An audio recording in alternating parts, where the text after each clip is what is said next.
Blood soaked through the white silk of her wedding dress before the first dance even ended. Elena Varelli had married into the most dangerous crime family in the city, believing her gentle husband Adrian would shield her from the darkness. She was wrong. He died in her arms, murdered in their own ballroom. But the real nightmare began when his scarred, ruthless brother Marcus stepped over Adrian's corpse, looked at Elena with eyes that burned with something far more terrifying than grief, and said 5 words that shattered her world. "You belong to me now." If you want to see how Elena survives in a world where love and violence are the same weapon, stay until the end. And don't forget to hit that like button and drop a comment telling me what city you're watching from. I want to see how far this story reaches. The Varelli estate didn't look like a place where people died. It looked like something out of a magazine. All marble columns and crystal chandeliers, gardens so perfectly manicured they seemed fake. Elena had walked through those gardens 3 months ago on Adrian's arm, and he'd told her she was safe now, that his family would protect her, that she could finally stop running. She'd wanted to believe him so badly that she'd ignored every instinct screaming otherwise. Now, standing in the bridal suite with her wedding dress pooled around her feet like a white ocean, Elena studied herself in the full-length mirror. The dress had cost more than her mother had earned in a year. The diamonds at her throat were real. The smile on her face was not. "You look beautiful," said Maria, the elderly woman who'd been assigned to help her prepare. Maria's hands were gentle as she adjusted the veil, but Elena caught the sadness in her eyes, like she was dressing a lamb for slaughter instead of a bride for her wedding. "Thank you," Elena whispered. She didn't feel beautiful. She felt like a transaction. The Varellis had needed someone clean to marry into the family, someone without connections to their world, someone who could smile for the cameras and make them look legitimate. Adrian had needed a wife to satisfy his father's demands. Elena had needed protection from the men who'd killed her father and were hunting her next. It was a fair trade, or so she'd told herself. Adrian had been kind about it, at least. During their brief engagement, he'd taken her to dinner, asked about her interests, pretended this was a real courtship. He had soft eyes and an easy smile. He didn't make her skin crawl the way some men did. "I know this isn't what you wanted," he'd said one night over wine. "But I'll be good to you, Elena. I promise." She'd believed him. What choice did she have? A knock at the door made her jump. "It's time," Maria said quietly. Elena's hands trembled as she picked up her bouquet. White roses. Of course, everything about this wedding screamed innocence and purity, a carefully constructed lie. The ceremony itself passed in a blur. The estate's grand ballroom had been transformed into something out of a dream, all white flowers and gold accents and enough candles to burn the whole place down. Hundreds of guests filled the seats, politicians, business owners, people whose smiles didn't reach their eyes. The Varelli family occupied the front rows like royalty surveying their kingdom. Elena's own section sat mostly empty.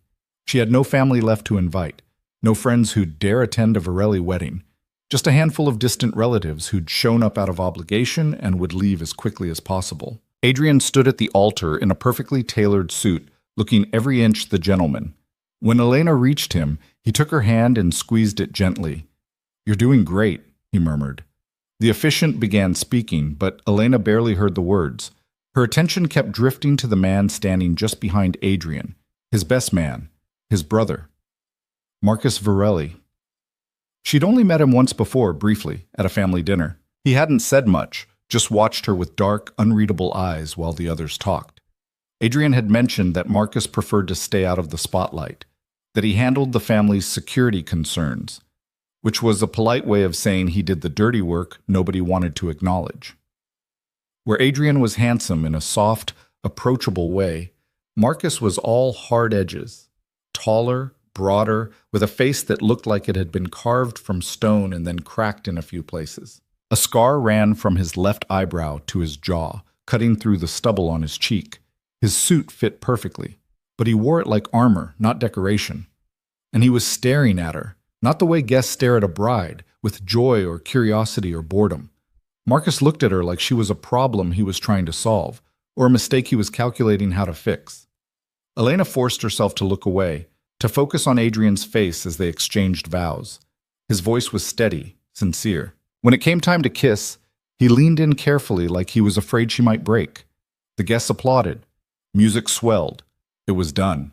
She was Elena Varelli now, property of one of the most dangerous families in the country, whether she liked it or not. The reception began immediately after. Champagne flowed, a string quartet played, people laughed and talked and pretended this was a normal celebration, instead of a business arrangement sealed with vows. Elena smiled until her face ached, shook hands with people whose names she'd forget immediately, accepted congratulations from guests who didn't mean them.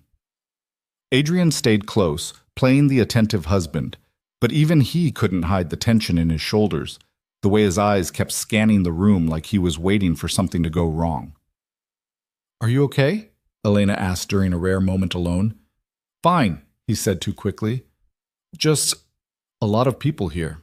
Hard to keep track of everyone." "You're worried about security." He looked surprised that she'd guessed. "My father invited some business associates who don't always get along. It's fine. Marcus has people watching. Nothing will happen." But his hand tightened on his champagne glass like he was trying to convince himself. Elena followed his gaze across the ballroom.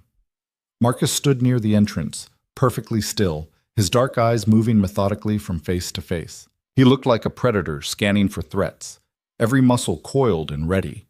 And then, for just a second, his gaze locked with Elena's. The intensity in those eyes made her breath catch. It wasn't attraction, at least she didn't think it was. It was something darker, more complicated. Anger, maybe, or resentment. Like he blamed her for something she hadn't done yet. She looked away first. "Dance with me?" Adrian asked, offering his hand. The first dance. Right. Another performance for the cameras. Elena let him lead her to the center of the ballroom. The quartet shifted to a waltz, and Adrian pulled her close, close enough to be romantic for the guests watching, but not so close that it felt invasive. His hand rested lightly on her waist. "You're doing beautifully," he murmured as they began to move. "I know this isn't easy." "It's fine," Elena lied. "When this is over, things will be simpler. We'll find our rhythm. I meant what I said. I'll take care of you." She wanted to believe him. She wanted to believe that maybe, somehow, this could work, that she could build a life here, strange as it was. They turned slowly in time with the music. Around them, guests had begun to join in, filling the floor with swirling couples. Elena caught glimpses of faces as they danced. Politicians wearing fake smiles, businessmen eyeing the exits, women in expensive dresses whispering behind their hands. And in every glimpse, somewhere in the background, she saw Marcus, still watching, still calculating. "Why does your brother hate me?" The question slipped out before Elena could stop it. Adrian missed a step. "What? Marcus doesn't hate you. He looks at me like I don't know, like I've done something wrong." "Marcus looks at everyone like that. Don't take it personally." But Adrian's voice had gone tight. "He's protective. He doesn't trust easily. Give him time." Time. As if that would fix the way Marcus's eyes burned into her like she was something that needed to be eliminated. The song swelled toward its crescendo. Adrian spun her gently, and for a moment, Elena almost let herself feel it. The fantasy of being just a bride at her wedding, dancing with her husband, safe and wanted, and the first gunshot shattered the music. It came from somewhere near the entrance, a sharp crack that cut through the strings and the laughter and the champagne bubble conversations. For a split second, nobody moved, like they were all waiting to see if they'd really heard it or if it was just some awful mistake. Then someone screamed, and the ballroom exploded into chaos. Adrian's hand clamped around Elena's wrist, yanking her down as more shots rang out. They hit the floor hard, champagne glasses shattering around them, people shouting and running in every direction. Elena couldn't see where the shooting was coming from, just flashes of movement, bodies colliding, chairs toppling. "Stay down!" Adrian gasped, trying to cover her with his body. But then he jerked violently, his grip on her wrist loosening. Blood bloomed across the white shirt beneath his jacket, spreading fast. "Adrian!" He collapsed against her, his weight driving them both down.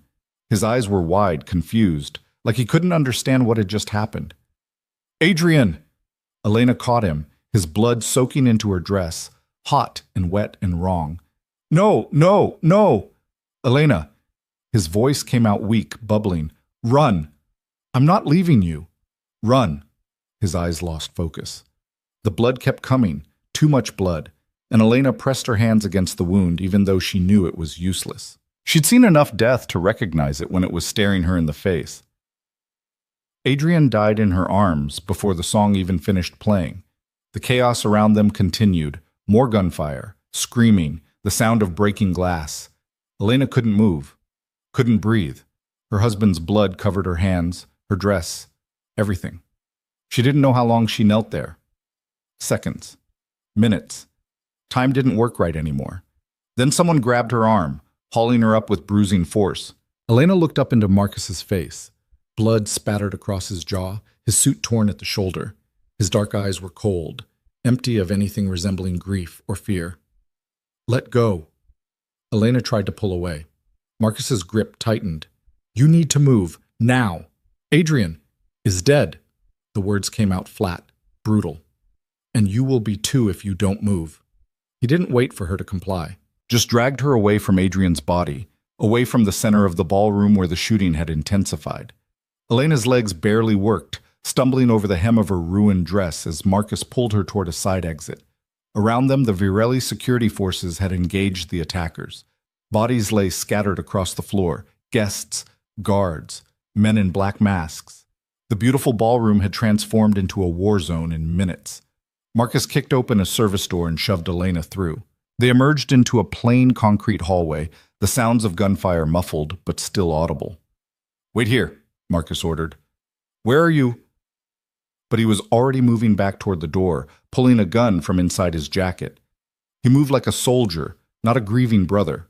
Precise, controlled, deadly. Elena pressed herself against the wall, shaking so hard her teeth chattered. Her wedding dress was soaked red from Adrian's blood. Her hands wouldn't stop trembling. He was dead. Her husband, her kind, gentle husband who'd promised to protect her, was dead. Murdered at their own wedding. And she was standing in a concrete hallway covered in his blood while his brother went back to kill the people who'd done it. The gunfire began to fade. Minutes crawled by. Elena counted her own heartbeats, trying to stay conscious, trying not to collapse. When the door opened again, she flinched. Marcus walked through, his gun still drawn. Blood covered his hands now, too, though she didn't know if it was his or someone else's. Is it over? Elena's voice came out hoarse.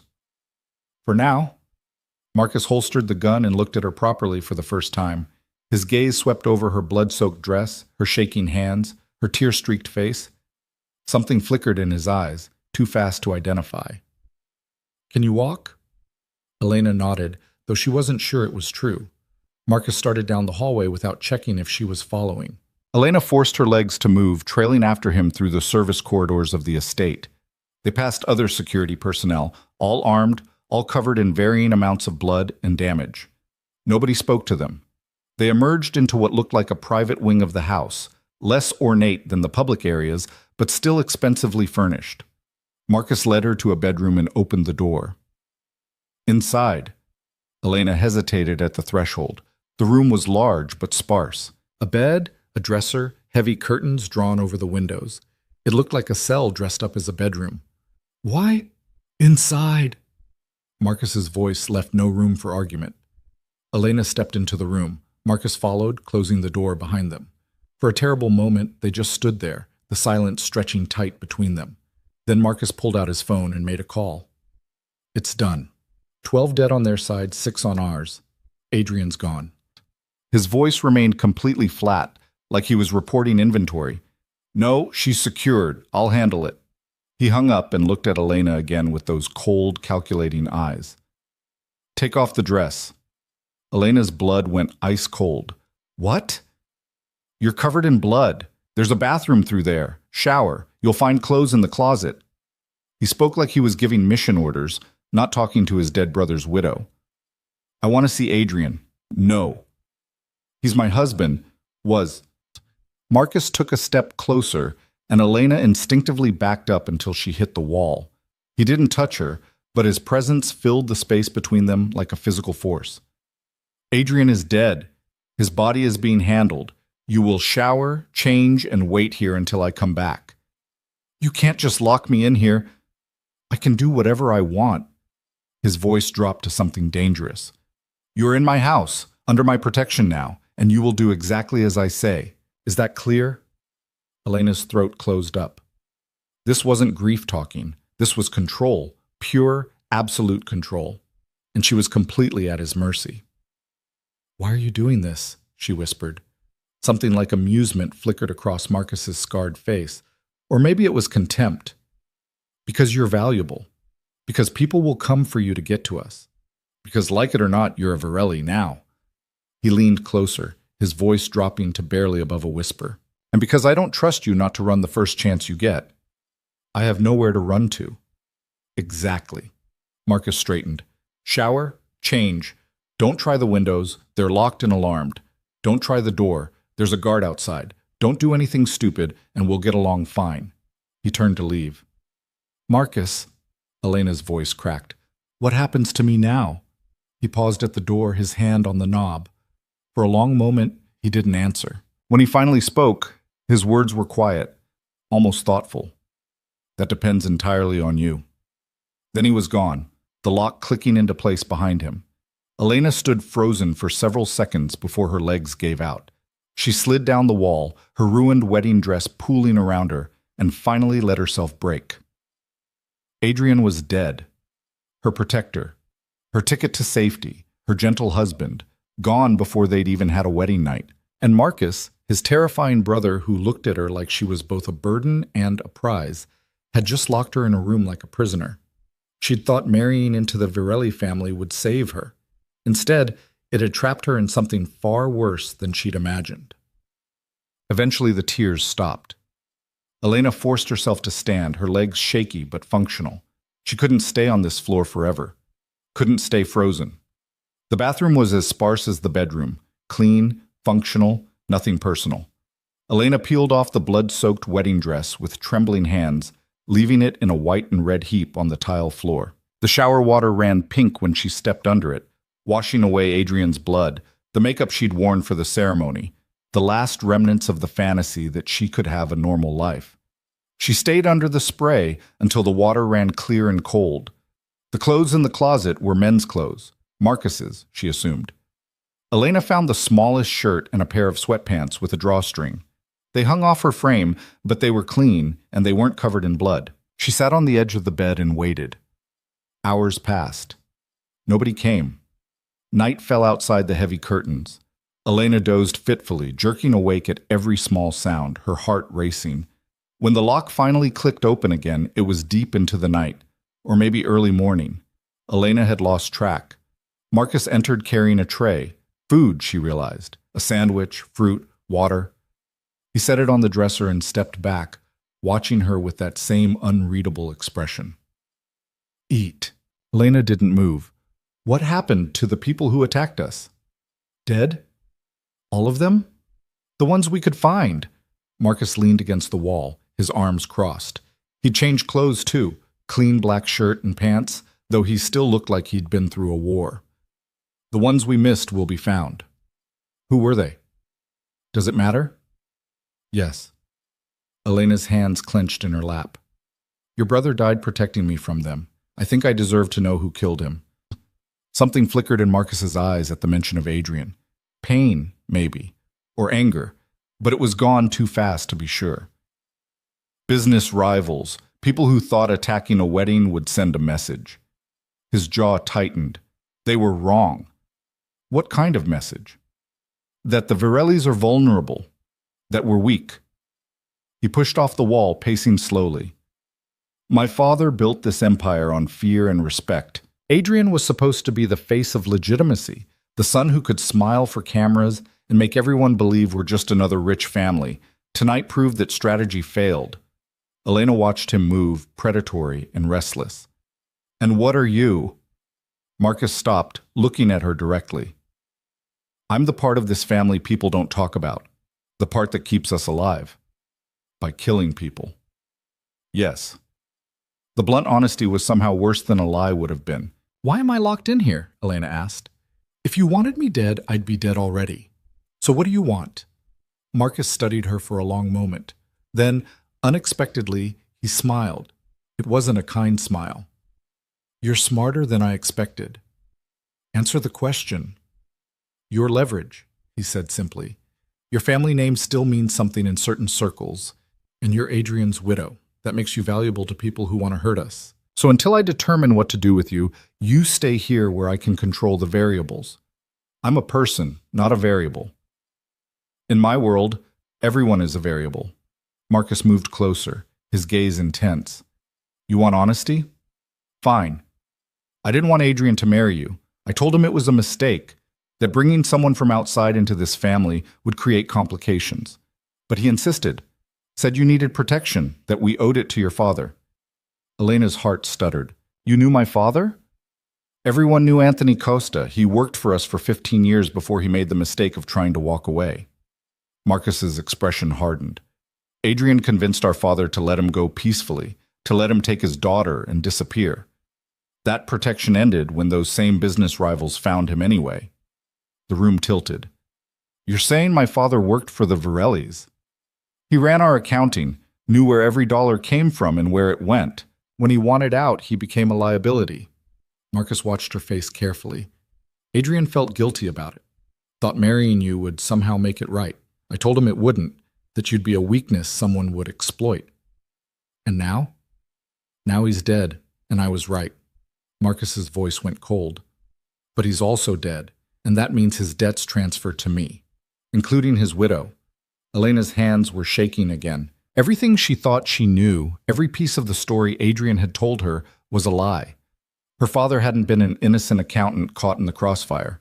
He'd worked for these people, had been part of their world, and Adrian hadn't married her out of kindness.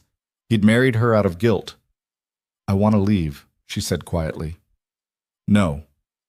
You said I'm leverage. Fine. Tell whoever wants me that I'm available. Let them come get me. I don't want any part of this anymore. Marcus moved so fast, Elena didn't have time to react. One moment he was across the room, the next his hand was wrapped around her throat, not squeezing, just holding her in place, forcing her to look at him.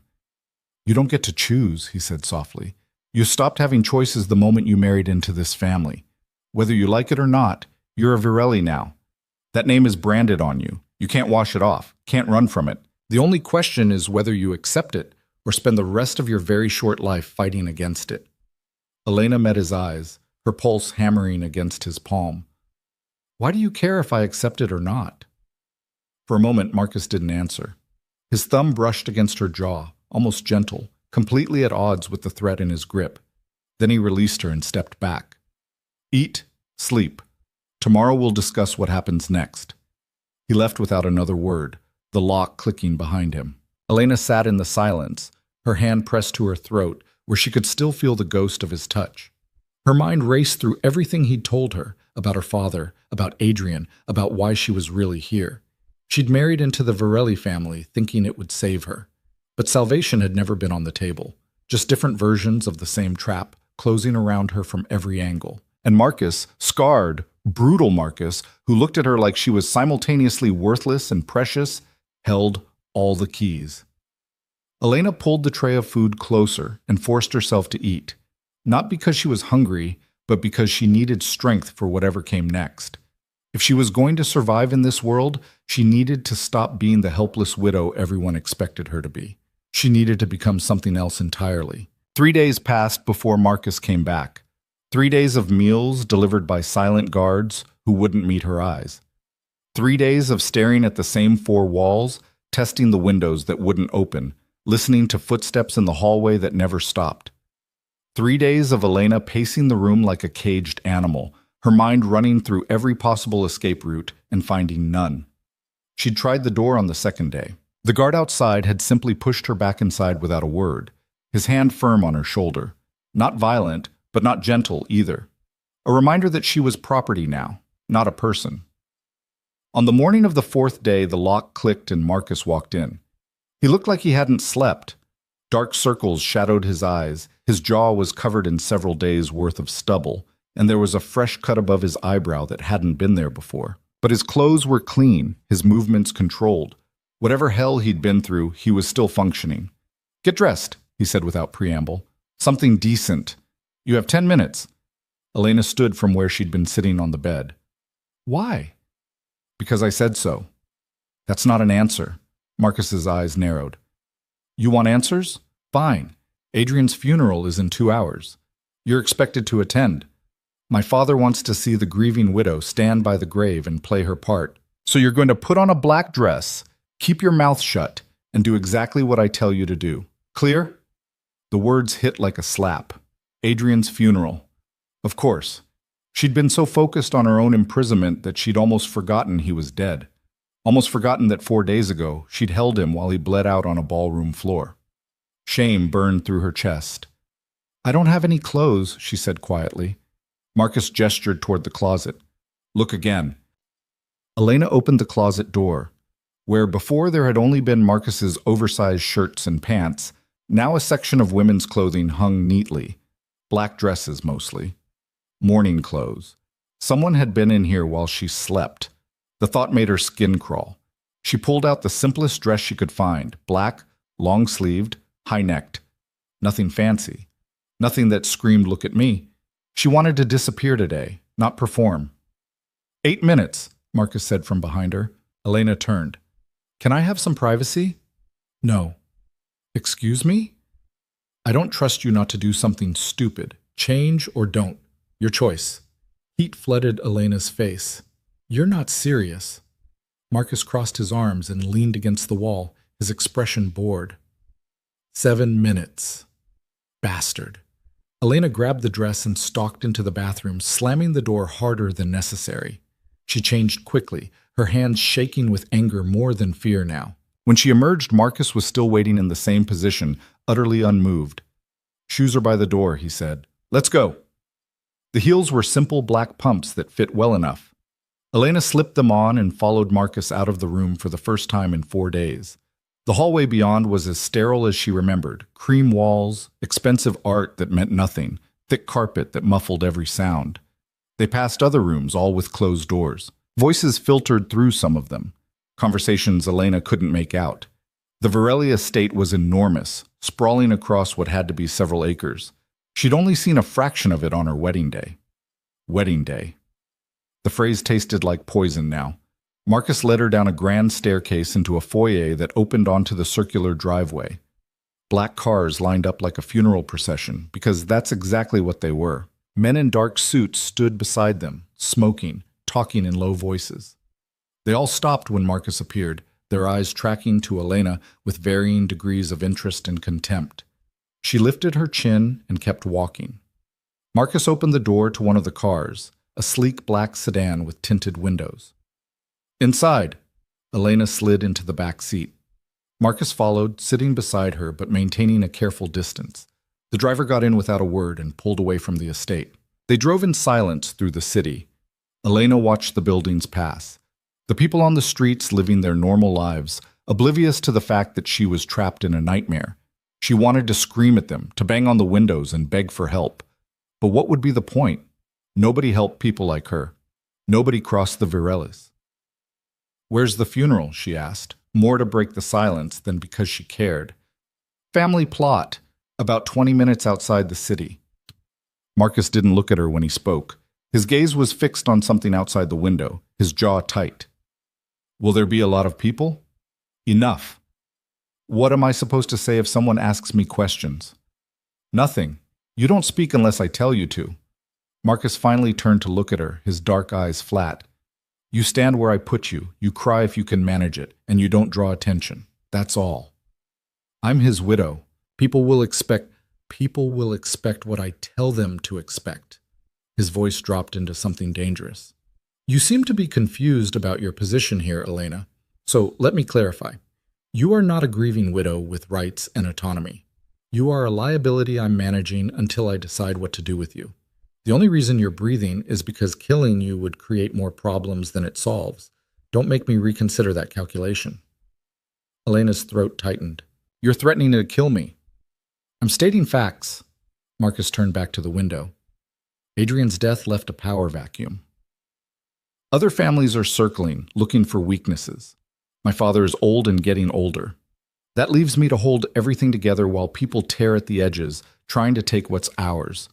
I don't have time to babysit you or coddle your feelings. So you play your part today, and maybe I'll let you keep living in that room instead of somewhere less comfortable. The rest of the drive passed in brittle silence. The family cemetery sat on a hillside overlooking the city, surrounded by iron gates and stone walls. Expensive, private. The kind of place where rich people put their dead so they didn't have to think about mortality mixing with common folk. Cars were already parked along the narrow road when they arrived. Marcus got out first and came around to open Elena's door, offering his hand like a gentleman. She took it because refusing would cause a scene, and his fingers closed around hers with just enough pressure to remind her who was in control. The gathered crowd turned to watch them approach. Elena recognized some faces from the wedding, politicians, business associates, people who'd probably celebrated Adrian's death over champagne while pretending to mourn. Others were strangers. All of them studied Elena like she was something curious and vaguely distasteful. The grave had already been dug. A simple casket, mahogany, elegant, obscenely expensive, sat beside it on brass supports. White flowers covered everything, their sickly, sweet smell making Elena's stomach turn. Marcus guided her to the front row of chairs, his hand firm on her lower back. An older man sat in the center seat, his silver hair perfectly styled despite the grief that should have destroyed him. Elena recognized him from photos. Vincent Varelli, the patriarch, the man who'd built this empire on blood and brutality. He looked up as they approached, his pale eyes moving from Marcus to Elena and back again. "She's here." "As requested," Marcus said. Vincent's gaze settled on Elena, assessing. "You're smaller than I expected." Elena didn't know how to respond to that, so she said nothing. "Sit." Vincent gestured to the chair beside him. Elena sat. Marcus remained standing behind her, a silent presence that felt more like a guard than family. The service began. A priest spoke words that meant nothing. Ashes to ashes, dust to dust, all the platitudes people said when someone died violently and everyone pretended it was peaceful. Elena barely heard it. Her attention kept drifting to the casket, trying to reconcile that Adrian's body was inside, that the man who'd promised to protect her was reduced to this. She should cry. That's what widows did at funerals. But the tears wouldn't come. Everything felt distant, muffled, like she was watching this happen to someone else. Vincent leaned closer to her, his voice low enough that only she could hear. "Adrian spoke highly of you." Elena blinked. "Sir?" "My son. He said you were stronger than you looked, that you'd survived things that would have broken other people." Vincent's weathered face remained impassive. "Was he right?" "I don't know. You will." He straightened, returning his attention to the priest. The service ended. People filed past the casket, offering condolences to Vincent that sounded rehearsed and hollow. Elena watched them, these predators in expensive suits, and wondered how many of them had wanted Adrian dead. When it was finally time to lower the casket, Marcus touched her shoulder. "Stand up." Elena stood. The coffin descended slowly into the earth, and she thought she should feel something, sadness, rage, anything. But there was just numbness, a vast, empty space where emotion should have been. Someone handed her a white rose. The symbol was obvious. Purity, mourning, all the things she was supposed to represent. Elena dropped it onto the casket without ceremony and turned away. The reception was held back at the estate, because of course it was. The same ballroom where Adrian had died had been cleaned and repurposed, all evidence of violence scrubbed away like it never happened. Elena wondered if her blood-soaked wedding dress was still somewhere in this house, or if they'd burned it. Marcus stayed close as people offered their condolences. Most ignored Elena entirely, directing their sympathy to Vincent or Marcus as if she didn't exist. A few acknowledged her with cold nods and colder eyes. Mrs. Virelli, a man in an expensive gray suit, appeared at her elbow, his smile sharp. "My condolences for your loss." "Thank you," Elena said automatically. "Robert Chen," the man introduced himself. "I did business with your late husband. Such a tragedy." "Yes." "You must be devastated." His eyes said he didn't believe it for a second. "If there's anything I can do to help during this difficult time..." Marcus materialized beside Elena before she could respond. "Mr. Chen, I didn't realize you were invited." The temperature in the immediate vicinity dropped about 20 degrees. Chen's smile didn't falter. "I wanted to pay my respects." "How thoughtful." Marcus's hand settled on Elena's waist, proprietary. But my sister-in-law is tired. I'm sure you understand. Of course. Chen's gaze flickered between them, calculating. We'll speak again soon, Mrs. Varelli. He disappeared into the crowd. Who was that? Elena asked. Someone who wants something he can't have. Marcus steered her toward the edge of the room. Don't talk to him again. I don't care what you were or weren't doing. Stay away from him. Marcus's jaw was tight, his hand still on her waist. In fact, don't talk to anyone unless I'm standing right next to you. For how long? Forever? Until I say otherwise. Elena jerked away from him. I'm not a dog you can command. No. You're a widow at a funeral, which makes you vulnerable to every shark in this room looking for an angle. Marcus caught her wrist before she could walk away. I know you're angry. I know you want to fight me on everything because it makes you feel less powerless. But right now, I'm the only thing standing between you and a dozen different ways to die. So swallow your pride, stay close, and try not to do anything that gets us both killed. His grip wasn't painful, but it was unbreakable. Elena met his eyes and saw something there beyond the usual cold control, genuine concern maybe, or just pragmatism. Hard to tell with Marcus. Fine, she said quietly. He released her wrist but didn't step away. 2 more hours. Then we can leave. The hours dragged. Elena stood beside Marcus while people came and went, offering empty condolences and emptier promises. She smiled when expected, nodded at the right moments, played the perfect grieving widow. And the whole time, she watched. Watched the way Marcus tracked everyone who approached them, the subtle tension in his shoulders when certain people got too close. Watched Vincent hold court in the center of the room, accepting sympathy like a king receiving tribute. Watched the guards positioned at every exit, their hands never far from concealed weapons. This wasn't a funeral reception. It was a battlefield disguised as a social gathering. By the time Marcus finally led her back to the car, Elena's face hurt from holding false expressions, and her feet ached from the heels. She kicked them off as soon as she was in the back seat and closed her eyes. You did well, Marcus said as they pulled away from the estate. Elena opened her eyes to find him watching her. I stood there and said nothing. That's not exactly difficult. You'd be surprised how many people can't even manage that. He loosened his tie, the first sign of relaxation she'd seen from him all day. My father was impressed. Should I be honored? You should be smart. Marcus leaned back against the seat. Vincent doesn't impress easily. The fact that he spoke to you at all is significant. He asked if Adrian was right about me. What did that mean? Marcus was quiet for a long moment. Adrian believed you could adapt, that you were tougher than you looked.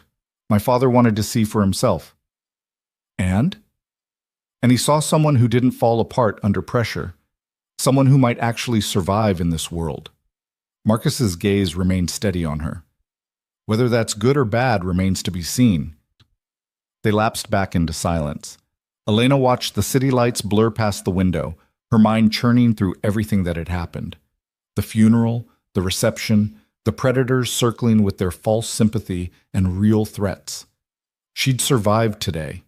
Barely. But how many more days like this could she endure? When they arrived back at the estate, Marcus walked her to her room, her prison, and unlocked the door.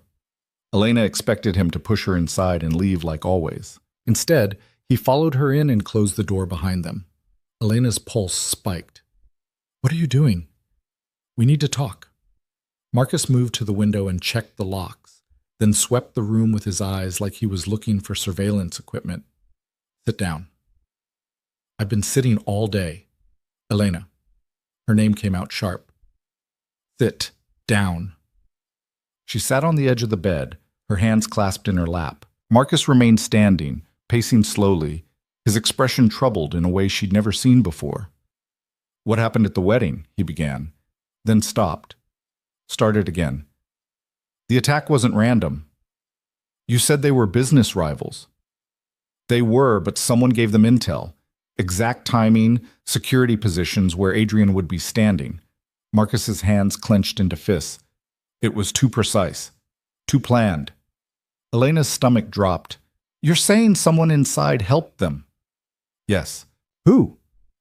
That's what I'm trying to figure out. He stopped pacing and looked at her directly. Which is why I need to know everything Adrian told you. Every conversation, every detail about his work, who he met with, what he was planning. I barely knew him. We were engaged for 2 months, and most of that time he was traveling or in meetings. We didn't exactly have deep conversations. Then tell me what you do know. Marcus pulled the chair from the desk and sat backward on it, his arms resting on the back. Start with how you met. Elena didn't want to relive this, but the look in Marcus's eyes said she didn't have a choice. He came to the diner where I was working, sat in my section for 3 days straight before he finally talked to me. What did he say? Asked if I knew who he was. I said no. He seemed to like that. Elena remembered the conversation clearly, remembered thinking Adrian seemed lonely despite his expensive suit and easy smile. He told me his name, said he wanted to take me to dinner. I said no because I thought he was just some rich guy looking for entertainment. He came back the next day with flowers and asked again. And you said yes. Not right away, but he was persistent, kind. He didn't push, didn't make me uncomfortable. Elena's throat tightened. Eventually, I agreed to one dinner, then another. By the third date, he told me who his family was. Marcus's expression remained neutral. How did you react? I tried to end it. Told him I didn't want anything to do with that world. Elena laughed bitterly. He said he understood, that he didn't want that world either, that he was trying to build something different. Did he say what? Legitimate businesses, real estate development, tech investments, things that didn't involve... She gestured vaguely. You know. Crime, Marcus supplied flatly. Yes. And you believed him. I wanted to believe him. Elena met Marcus's gaze. My father was dead. The people who killed him were looking for me. I had no money, no protection, nowhere to go. When Adrian offered marriage and safety, I took it because the alternative was dying in some alley with a bullet in my head. Something flickered across Marcus's face. Understanding, maybe, or just recognition of a familiar desperation. Did Adrian ever mention being threatened? Someone pressuring him, making demands? Elena thought back through their limited conversations. No, but like I said, we didn't talk much about his work. He kept that separate. What about the week before the wedding? Did anything seem off?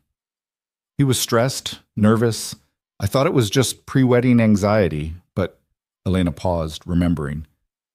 The night before the ceremony, he came to my room, said he needed to tell me something. Marcus leaned forward. What? He didn't get the chance. His phone rang and he had to leave. He said we'd talk after the wedding. Elena's voice dropped. We never got the chance.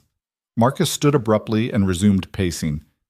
Someone knew the attack was coming and didn't warn him, or worse, warned him and he ignored it. Why would he ignore a threat? Because he was trying to prove something. Marcus's voice was tight with old anger. Adrian wanted to believe people could change, that violence wasn't the only answer. He thought if he showed mercy, if he built bridges instead of burning them, the family could evolve into something better. That sounds noble. Sounds naive. Marcus stopped at the window, staring out at the dark grounds. This world doesn't reward nobility. It rewards strength, fear, and the willingness to do what others won't. Adrian knew that, but he chose to believe otherwise. It got him killed. The silence stretched between them, heavy with grief Marcus refused to show, and anger he couldn't quite contain. I didn't know him well, Elena said quietly, but he was kind to me when he didn't have to be. That has to count for something. It counts for nothing when you're dead. Marcus's reflection in the window glass looked haunted. Kindness is a luxury we can't afford. Then what can you afford? He turned from the window and the look in his eyes made Elena's breath catch. Survival, control, making sure the people who killed my brother don't get to celebrate for very long. You're going after them. I'm going to burn their entire operation to the ground and salt the earth where it stood. His voice was calm, almost conversational, which made the words even more chilling. And anyone who helped them, anyone who knew and didn't warn us, anyone who benefited from Adrian's death, they burn too. Elena should have been horrified, should have recoiled from the casual brutality in his tone, but all she felt was a dark satisfaction that someone was going to make them pay. How long will that take? She asked. As long as it takes. Marcus moved toward the door. Until then, you stay here. Stay safe. Stay out of my way. Wait. Elena stood. You can't just lock me in this room forever. Watch me. Marcus. He rounded on her so fast she took an involuntary step back. Do you know what they'll do to you if they get their hands on you? The people who killed Adrian, the rivals circling for territory, even some of our own people who think you're a liability? His voice dropped dangerously low. They'll use you, Elena. They'll torture you for information, leverage you against this family, or just kill you to send a message. The only reason you're still breathing is because I'm keeping you locked away where they can't reach you. So I'm a prisoner for my own protection. Yes. That's not living. That's just dying slowly. Marcus's jaw tightened. Would you prefer to die quickly? The question hung in the air between them, sharp and real. Elena met his gaze and refused to look away. I'd prefer to have a choice, she said quietly. For a long moment, Marcus just stared at her. Then he turned and walked to the door. You don't get choices. Not anymore. The sooner you accept that, the easier this will be. He left, the lock clicking into place with brutal finality. Elena stood in the middle of the room, her hands shaking with impotent rage. She'd played the perfect widow today, had stood beside Marcus and Vincent and all those dangerous men, had smiled and nodded and acted like the grief wasn't crushing her. But grief wasn't what was crushing her. It was the weight of this cage, gilded as it was. The knowledge that she'd traded one death sentence for another, slower form of dying. She couldn't do this, couldn't spend the rest of her life in this room, waiting for Marcus to decide her fate. Elena went to the window and pressed her palm against the glass. Beyond it, the estate grounds stretched dark and vast.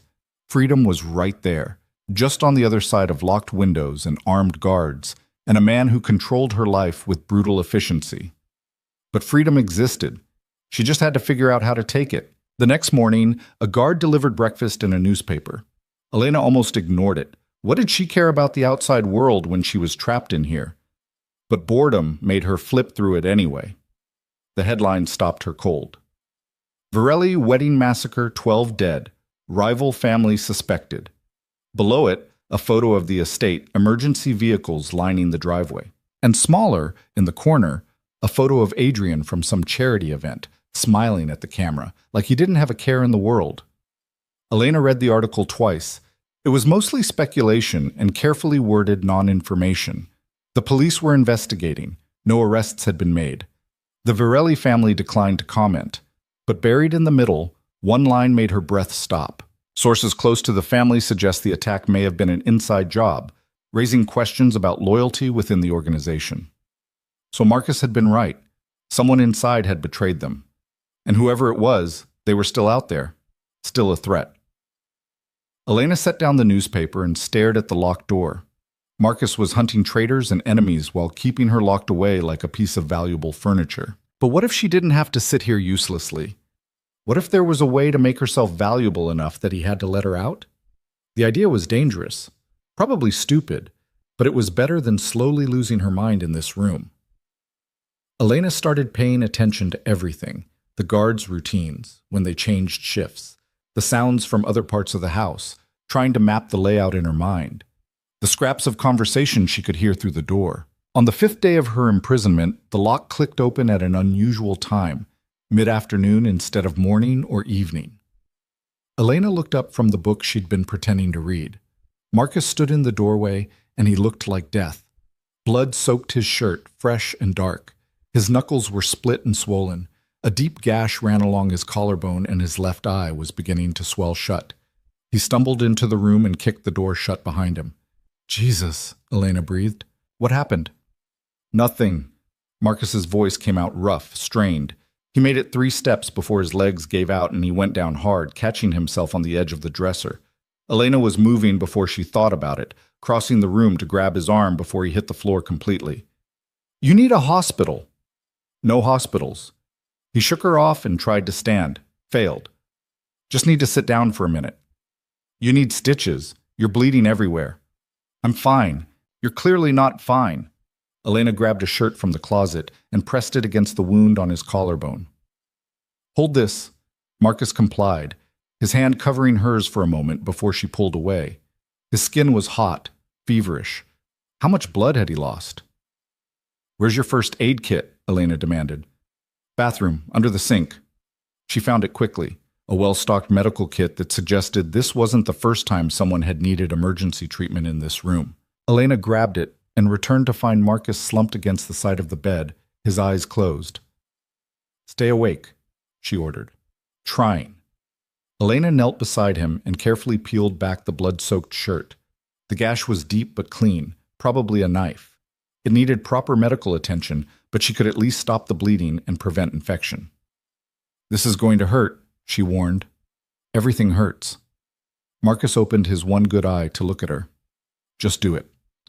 Elena cleaned the wound as carefully as she could, trying not to flinch when Marcus hissed in pain. His muscles were tensed like iron under her hands, every line of his body screaming with barely controlled agony. You should have gone to a hospital, she muttered. Can't. Too many questions. His breathing was labored. Hospital means police. Police means problems. You could die from infection. Won't be the first time I've taken that risk. Elena started stitching, her hands steadier than she expected. She'd learned basic field medicine from her father, another piece of her past she'd tried to forget. Turned out some skills never left you. Who did this? She asked, keeping her voice calm, conversational. Anything to keep him talking, keep him conscious.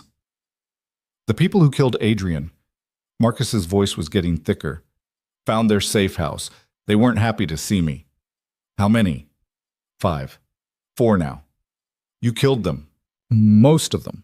Elena tied off the last stitch and moved to clean the cuts on his knuckles. You're insane. Probably. He was watching her work, his gaze heavy and unreadable. You're good at this. My father taught me.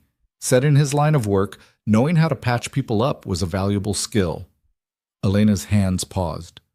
I didn't know until yesterday that his line of work was yours. Would it have changed anything if you'd known? She thought about it honestly. No. I still would have married Adrian, still would have taken the protection he offered. Even knowing what that protection would cost? I didn't know it would cost his life. Elena finished with his hands and sat back. Take off your shirt. Marcus raised an eyebrow. You have blood all over you, and I need to see if there are any other injuries, Elena said flatly. Take it off, or I leave you to bleed. He struggled out of the ruined shirt, moving slowly, painfully. Elena tried not to look at the scars covering his torso, some old and faded, others newer. A roadmap of violence written on his skin. She found 2 more cuts, both shallow, and cleaned them quickly. Her hands were shaking now, adrenaline wearing off to leave her exhausted and unsettled. When she was finished, Marcus caught her wrist. Thank you. Elena met his eyes. You would have done it yourself if I hadn't. Yes, but it would have hurt more. They stayed like that for a moment, his hand warm around her wrist, his blood on her hands. The room felt too small suddenly, the air too thick. Then Marcus released her and tried to stand. This time he made it, though he swayed slightly. You should rest, Elena said. Can't. Still have work to do. You're barely standing. I've functioned on worse. But he didn't move toward the door. Just stood there, looking at her with that same unreadable expression he'd worn at the funeral. What? Elena demanded. You could have let me bleed out, would have solved your problem. The thought hadn't even occurred to her. What problem? Me. I'm the one keeping you locked in here. Without me, you might be able to negotiate your freedom with Vincent or one of the others. Elena stood, facing him across the small space. You think I'd let you die just to escape? Most people would. I'm not most people. Something shifted in Marcus's expression. No, you're not. He left without another word, and Elena was alone again with blood on her hands and questions burning in her mind. Why had he come here, to this room, when he was injured? He had to have medical personnel on staff, people trained for this. Yet he'd stumbled into her prison instead. And why did some part of her feel relieved that she'd been able to help him? Elena washed the blood from her hands and tried not to think about the answer. Marcus didn't come back for 3 days. Elena counted the hours by meals delivered, by the changing light through the window, by the sound of footsteps in the hallway that were never his. She told herself she didn't care, that she was just bored and looking for any variation in the monotony. But every time the lock clicked, her pulse jumped with something that felt uncomfortably like anticipation. On the third night, she woke to the sound of breaking glass. Elena jerked upright in bed, her heart hammering. The noise had come from somewhere below her window in the gardens. She pressed herself against the wall and listened. Voices. Angry. Urgent. Then gunfire. Short, controlled bursts that shattered the night silence. She'd heard enough gunfights to know this wasn't a movie. This was real, happening right now, close enough that she could smell the cordite drifting through the window sills. The door burst open without warning. A guard she didn't recognize grabbed her arm. Move. Now. What's happening? Move. He hauled her out of bed, not caring that she was only wearing an oversized t-shirt and underwear. His grip bruised as he dragged her into the hallway. More guards rushed past them, weapons drawn. Orders were being shouted somewhere below. Elena's bare feet slapped against the marble floor as the guard pulled her down a corridor she'd never seen before, deeper into the estate's private wings. They stopped at a heavy steel door set into the wall like a bank vault. The guard punched in a code and shoved Elena through. Stay here. Don't open this door for anyone except me or Marcus Virelli. Understand? Elena nodded mutely. The door slammed shut and locks engaged with heavy mechanical clicks. She was in some kind of safe room. No windows, reinforced walls, a single overhead light that cast everything in harsh white. There was a cot in one corner, a table with bottled water and emergency rations, and a phone mounted on the wall. Elena picked up the phone. Deadline. Of course. More gunfire erupted, closer now. She could hear it even through the thick walls, the distinctive crack of rifles, the deeper boom of shotguns, men shouting orders and curses. The estate was under attack, and she was locked in a box with no way to know what was happening. Time stretched and warped. Minutes felt like hours. The gunfire intensified, then gradually faded. Silence fell, broken only by her own ragged breathing. Elena sat on the cot and waited. When the locks finally disengaged, she didn't know how long it had been. The door swung open and Marcus filled the doorway, his shirt torn and blood spattered, a rifle slung over his shoulder. "You're okay," he said. It wasn't a question. Elena stood on shaking legs. What happened? Chen made his move. Marcus's voice was flat, exhausted. Thought he could take advantage of the chaos from Adrian's death. Sent his people to breach the estate. Did they? They're dead. All of them. He stepped aside. Come on. This room's secure, but I want you somewhere I can see you. Elena followed him back through the corridors. Bodies lay scattered in the hallway. Chen's men, she assumed, their blood pooling on expensive carpet. She stepped over them numbly, her mind refusing to process what she was seeing. Marcus led her to a different room this time, larger than her usual prison. It looked like an office, massive desk, floor-to-ceiling bookshelves, a sitting area with leather furniture. One wall was entirely windows, bulletproof glass that overlooked the estate grounds where fires still burned in the darkness. Whose office is this? Elena asked. Mine. Marcus locked the door behind them and set the rifle against the wall. Sit down before you fall down. She hadn't realized she was swaying until he said it.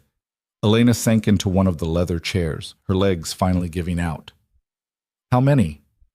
12 of his, 3 of ours. Marcus moved to a cabinet and poured 2 glasses of something amber. He pressed one into Elena's hand. Drink. She did, and the whiskey burned all the way down. Is it over? For tonight. Marcus drained his own glass and poured another. Chen's dead. I put a bullet in his head myself, but he won't be the last. Adrian's death left us vulnerable, and everyone knows it. How long can you keep fighting like this? As long as I have to. But he sounded tired, bone-deep tired in a way that had nothing to do with the night's violence. He stood at the windows, staring out at the fires, his shoulders rigid with tension. Elena studied him in the dim light. Blood and soot smeared his face. His hands were scraped raw, and she could see him favoring his left side where the stitches she'd put in were probably pulling. You need medical attention, she said. Later. Marcus, I said later. He turned from the window, and the look in his eyes stopped her cold. Not anger, Something rawer, more desperate. I need to think. Need to figure out who's next, how to shore up our defenses, where the next attack will come from. You need to sleep. I'll sleep when I'm dead. He laughed, sharp and bitter, which at this rate won't be long. Elena set down her glass. Sit down. Elena, sit down.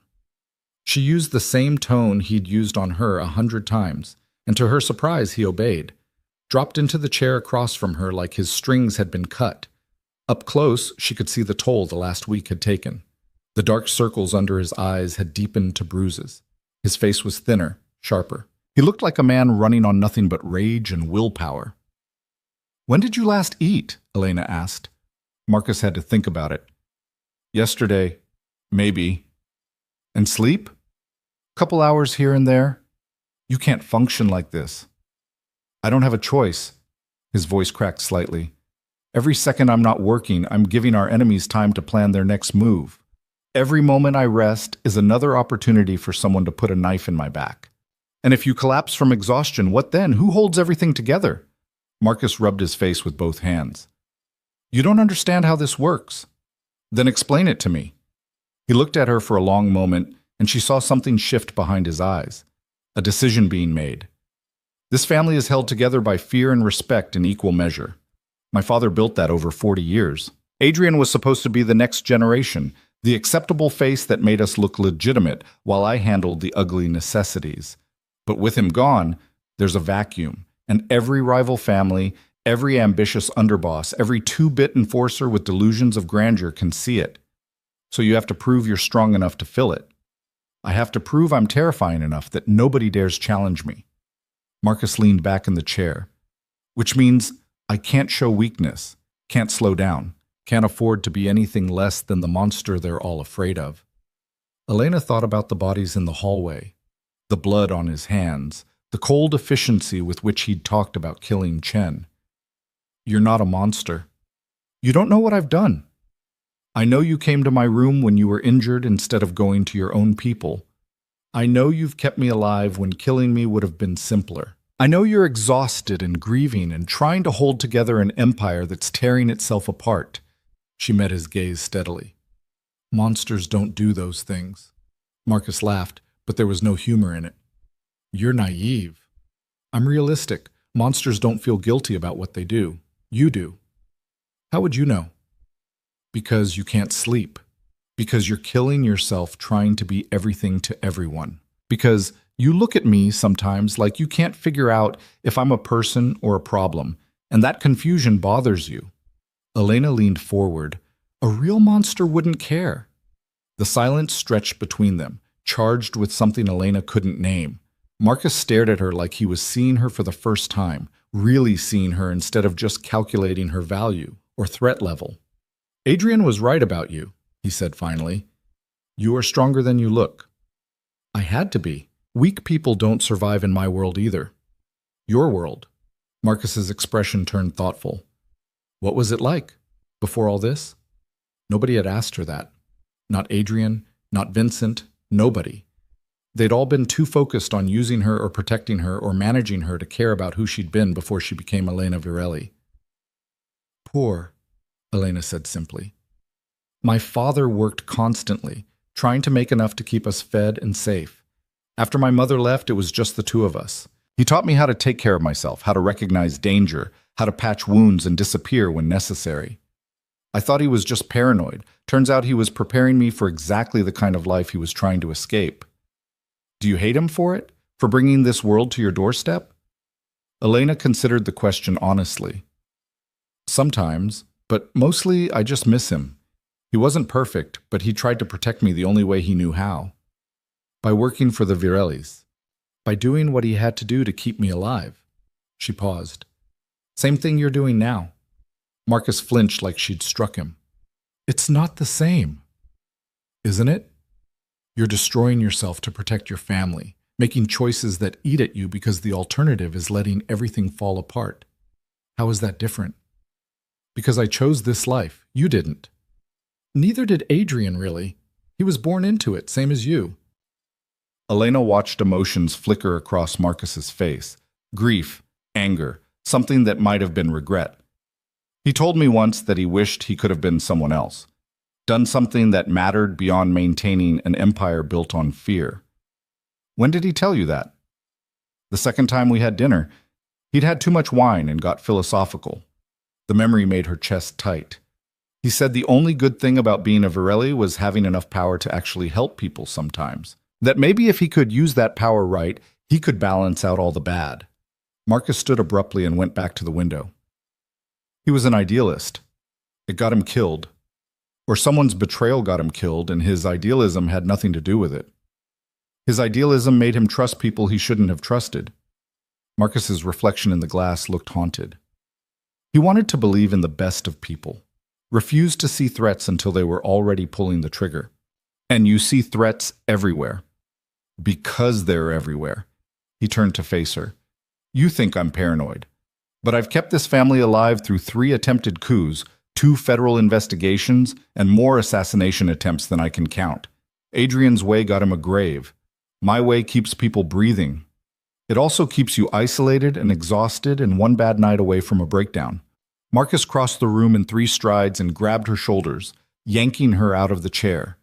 Elena's breath caught, but she didn't pull away, just met his gaze as he loomed over her, his grip tight enough to hurt.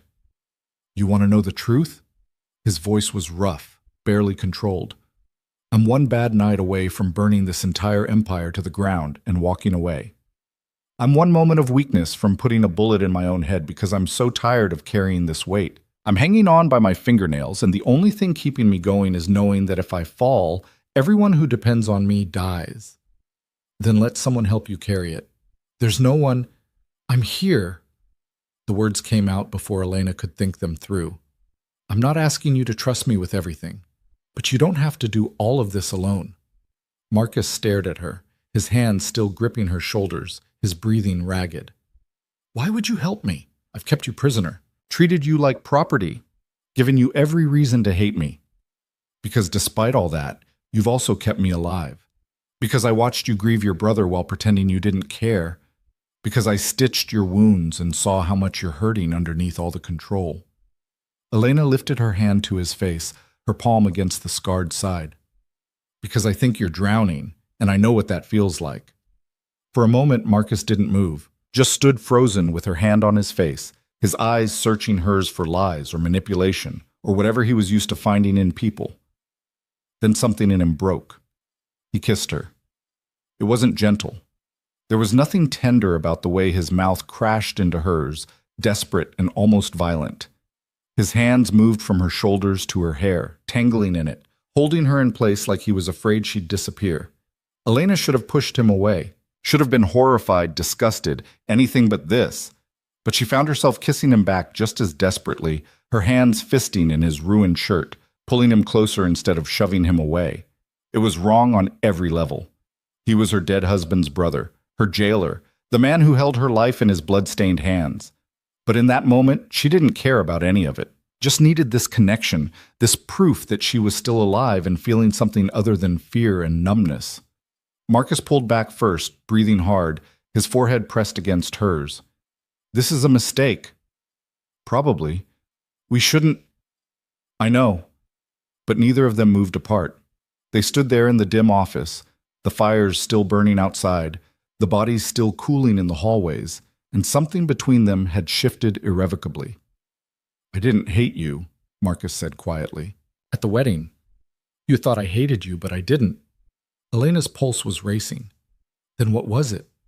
I wanted you. The confession came out raw, reluctant.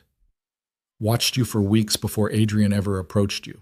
Followed you home from that diner, made sure you were safe, told myself I was just doing reconnaissance, but I knew what I was really doing. The admission should have terrified her. Instead, it made a sick kind of sense. Why didn't you approach me yourself? Because Adrian saw you first.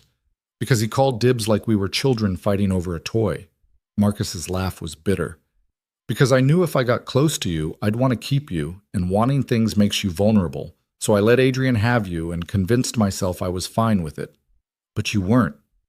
No, I stood in that ballroom watching you marry my brother and imagined putting a bullet in his head so I could have you instead. His hands tightened in her hair. Then someone else did it for me. And I got exactly what I wanted in the worst possible way. Elena pulled back enough to see his face properly. Is that why you locked me up? To keep me away from yourself? To keep you safe. To keep me from doing something we'd both regret. To give myself time to figure out if you were just an obsession or something worse. He released her and stepped back, putting distance between them. Turns out it's worse. What's worse? Marcus turned away, his shoulders rigid. I can't afford this. Can't afford to care about you or want you or any of it. Every person I care about becomes a target. Adrian's dead because someone knew killing him would hurt me. If they figure out you're not just some prisoner I'm babysitting, if they realize you actually matter, they'll come for me.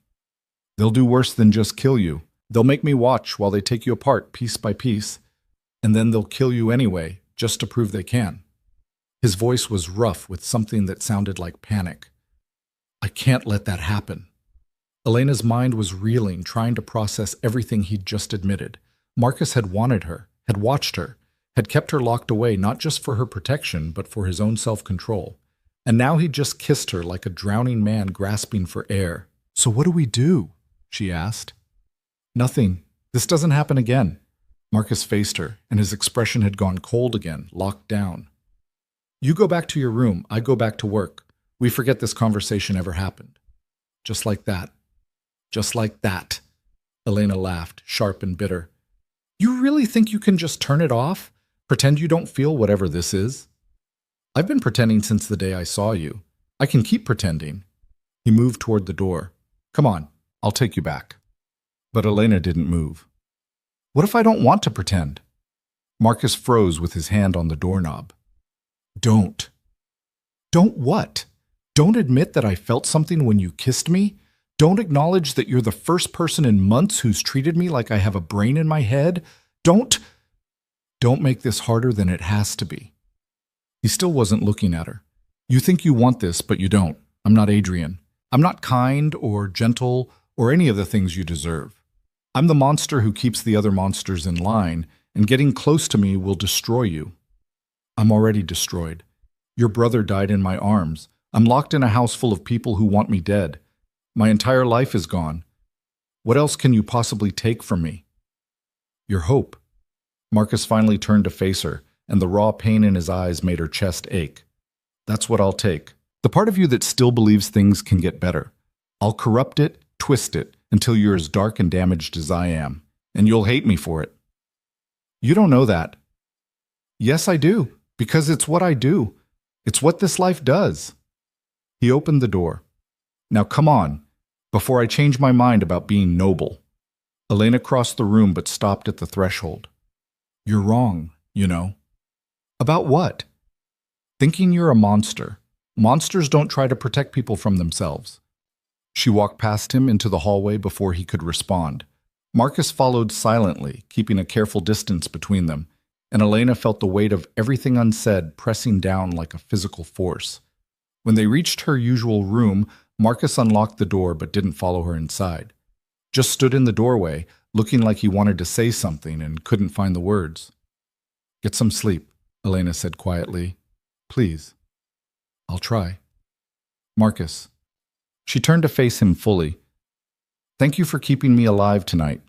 Something flickered in his expression, surprise maybe, like he'd expected anger or accusations, not gratitude. It's my job. No, your job is running this empire. Keeping me alive is a choice. She held his gaze. Thank you for choosing it. He nodded once, sharp and quick, then closed the door between them. The lock clicked, and Elena was alone again. But something had changed. The walls of her prison felt less suffocating, the isolation less complete, because now she knew she wasn't the only one trapped in this situation. Marcus was just as caught as she was, maybe more so, imprisoned by duty and fear and the weight of an empire that demanded everything and gave nothing back. Elena lay down on the bed and stared at the ceiling. Her lips still tingled from his kiss. Her mind still spun from his confession. She should be horrified by all of it. The violence, the obsession, the twisted circumstances that had brought them to this moment. But all she felt was a strange, dangerous sense of possibility. The next morning, everything changed again. A different guard opened her door, Not the usual silent deliveries, but a formal summons. Mr. Vincent Varelli requests your presence in his office. Elena's stomach dropped. Now? Now. She dressed quickly in the plainest clothes she could find and followed the guard through the estate. It was her first time seeing the damage from the previous night's attack in daylight. Bullet holes pocked the walls. Blood stains marked the marble floors despite obvious cleaning attempts. The beautiful facade of the Varelli Empire showed its cracks. Vincent's office was in the oldest part of the house, all dark wood and leather, and the smell of expensive cigars. The patriarch sat behind a massive desk, Marcus standing beside him like a sentinel. Marcus didn't look at her when she entered. His face was a carefully blank mask, and Elena's heart sank. So they were back to pretending. "Sit down, Elena," Vincent said, his voice gravelly but not unkind. She sat in the chair across from his desk, her hands folded in her lap to hide their trembling. Vincent studied her for a long moment, his pale eyes sharp despite his age. "My son tells me you handled yourself well during the attack last night, followed orders, didn't panic." "I was terrified," Elena admitted, "but you didn't let it paralyze you. That's the important part." He leaned back in his chair. "You've been here almost 2 weeks now, long enough to understand how things work, long enough to make a decision." "What kind of decision?" "Whether you're family or whether you're a liability we need to eliminate." Vincent said it casually, like he was discussing the weather instead of her potential murder. "Marcus argues you're useful, that your connection to Adrian makes you valuable for appearances. Others in the organization think you're dead weight that'll get us all killed." Elena's mouth went dry. "What do you think?" "I think you're smarter than you let on. I think you've been watching and learning and figuring out how to survive in a world that should have chewed you up and spit you out by now." Vincent pulled out a folder and slid it across the desk. "Which is why I'm giving you a choice." Elena opened the folder with shaking hands. Inside were documents, legal papers, financial records, things she didn't immediately understand. "Adrian left you everything," Vincent explained. "His portion of the family business, his properties, his investments. Legally, you're now one of the wealthiest widows in the country." Elena looked up sharply. "I don't understand." "It's simple. You can take the money and leave. We'll arrange new identity, relocate you somewhere safe, and you never have to see any of us again." Vincent's expression remained neutral. "Or you can stay. Accept your inheritance, take your place in this family, and help us rebuild what Adrian's death broke." "Oh, why would you want me to stay?" "Because despite everything, you're still Adrian's widow. That means something to the old families, the traditional allies. They respect grief, respect the bonds of marriage even in death." Vincent glanced at Marcus, then back to her. "And because my son seems to think you're capable of more than just playing the tragic widow." Elena's heart hammered. Marcus still wasn't looking at her, his jaw tight, his hands clenched behind his back. Was this his idea? Or was he being forced to go along with his father's plan? "If I stay," Elena said slowly, "what would that mean?" "It means you become a real part of this organization. You learn the business, represent the family at events, help maintain our legitimate fronts. It means you stop being a prisoner and start being an asset." Vincent's eyes hardened. "But it also means you're all in. No second thoughts, no running away when things get difficult. Once you're family for life. There's no escape clause." Elena looked at the documents in her lap. Freedom was right there, typed up and notarized. Money, safety, a chance to start over somewhere far from all this blood and violence. But freedom to do what? Return to the life she'd had before, constantly looking over her shoulder, waiting for the next threat? She had no family, no real friends, no support system. The protection Adrian had offered was the only thing that had kept her alive this long. And if she was being honest with herself, some part of her didn't want to leave. Didn't want to walk away from the strange, intense connection she'd felt with Marcus last night. Didn't want to abandon the first place she'd felt like maybe, possibly, she could have actual power instead of just being a victim. "How long do I have to decide?" she asked. 24 hours. Vincent stood, signaling the meeting was over. "Think carefully, Elena. This isn't a decision you can unmake." The guard escorted her back to her room, and Elena spent the rest of the day staring at those documents, her mind churning through every possible angle. She could leave, take the money and disappear. build a quiet life somewhere safe. Or she could stay. Claim her place in this dangerous, violent world. Stand beside the man who'd admitted he wanted her while fighting to protect what his brother had left behind. Freedom or power. Safety or purpose. Running or fighting. When Marcus came to her room that night, she already knew her answer. He didn't knock, just used his key and walked in like he owned the room, which he did. Elena sat on the edge of the bed, the document still spread across the comforter, and watched him close the door behind him. Marcus looked worse than he had the night before. His eyes were bloodshot, his movements stiff with pain he was trying to hide. He'd changed clothes, but there was still blood under his fingernails. "Have you decided?" he asked without preamble. Elena picked up the papers and held them out. "I'm staying." Marcus stared at the documents like they might bite him. "You should take the money and run." "I don't want to run anymore." "Elena, I'm staying," she repeated, her voice firmer. "I'm accepting Adrian's inheritance and my place in this family. I'm done being locked in rooms and treated like a problem to solve." Marcus took the papers from her hand and set them on the dresser. "Do you understand what you're agreeing to? This isn't some business arrangement you can walk away from when it gets hard. You're signing your life over to this family." "I already did that when I married Adrian." Elena stood to face him. "The only difference is now I'm choosing it instead of having it forced on me. You're choosing a target on your back. You're choosing to live every day knowing someone might put a bullet in your head just to hurt us. You're choosing to have power instead of being powerless." She stepped closer. "You asked me last night what you could possibly take from me. Well, I'm taking something back. Control, agency. The ability to decide my own fate instead of waiting for men to decide it for me." Something flickered in Marcus's eyes. Respect, maybe, or concern. "You think staying here gives you control?" "More than running does. Out there, I'm alone, hunted, vulnerable. Here, I'm a Virelli. That name means something. I can use it. Or it'll get you killed." "Everything gets you killed eventually." Elena held his gaze. "At least this way, I'll die fighting instead of hiding." Marcus was quiet for a long moment, studying her face like he was trying to find the lie, the weakness, the breaking point. "You're serious about this?" "Completely." "Then you need to understand the rules." He moved to the window, putting distance between them like proximity made thinking difficult. "You're not Adrian's widow anymore. You're a member of this organization. That means you answer to Vincent, to me, to the family structure. You do what you're told when you're told to do it. You don't question orders in front of others. You don't make decisions that affect the family without approval.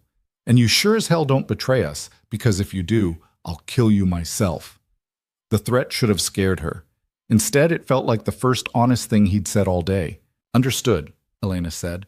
"You'll be assigned legitimate business responsibilities.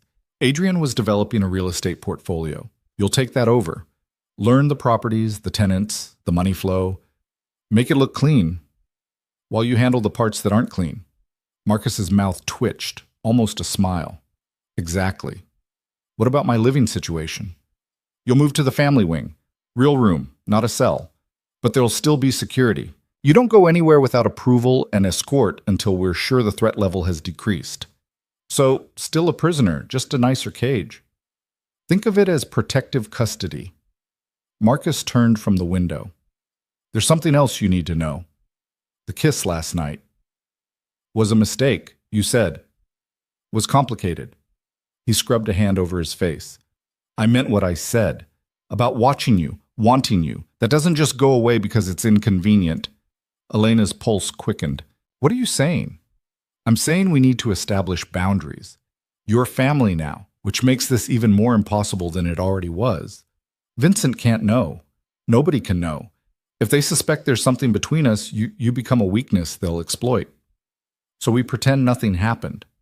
We pretend nothing's happening." Marcus's eyes locked with hers. "Because nothing can happen. Not while you're under my protection. Not while the family's in crisis. Not while every enemy we have is looking for leverage." Elena crossed the room until she was standing directly in front of him. "And when the crisis is over, when the enemies are dealt with, what then?"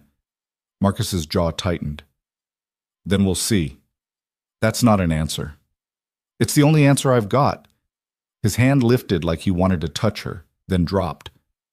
I can't promise you anything except that I'll keep you alive. Everything else is uncertain. I'm not asking for promises. Elena reached out and took his hand, pressing it to her cheek the way she had the night before. I'm asking for honesty. Do you want me to stay? Marcus's breath caught. His thumb traced the line of her jaw, and Elena saw the war happening behind his eyes. Duty versus desire, logic versus emotion, everything he'd been trained to be versus everything he actually felt. Yes, he finally said, the word rough and reluctant. I want you to stay, even though I shouldn't, even though it's selfish and dangerous and probably going to destroy us both. Elena turned her head and pressed a kiss to his palm. Then I'm staying. Marcus pulled her against him hard enough to hurt, his arms tight around her, his face buried in her hair. They stood like that for a long moment, two people caught in an impossible situation, clinging to each other because there was nothing else solid to hold on to. Then Marcus pulled back, his expression shuddering. Pack whatever you want to keep. Someone will move you to your new room in the morning. Where will you be? Working, always working. He moved toward the door, then paused. Elena, this doesn't change anything. We still can't. I know. She did know. Understood the impossible position they were in, but understanding didn't make it easier. I'll see you tomorrow. He left without another word, and Elena was alone with her decision. The new room was 3 times the size of her prison, with actual windows that opened and a bathroom that didn't feel like a cell. Someone had already moved her meager belongings, the few clothes that had been provided, the books she'd read to pass the time. It looked pathetic, spread across the expensive furniture.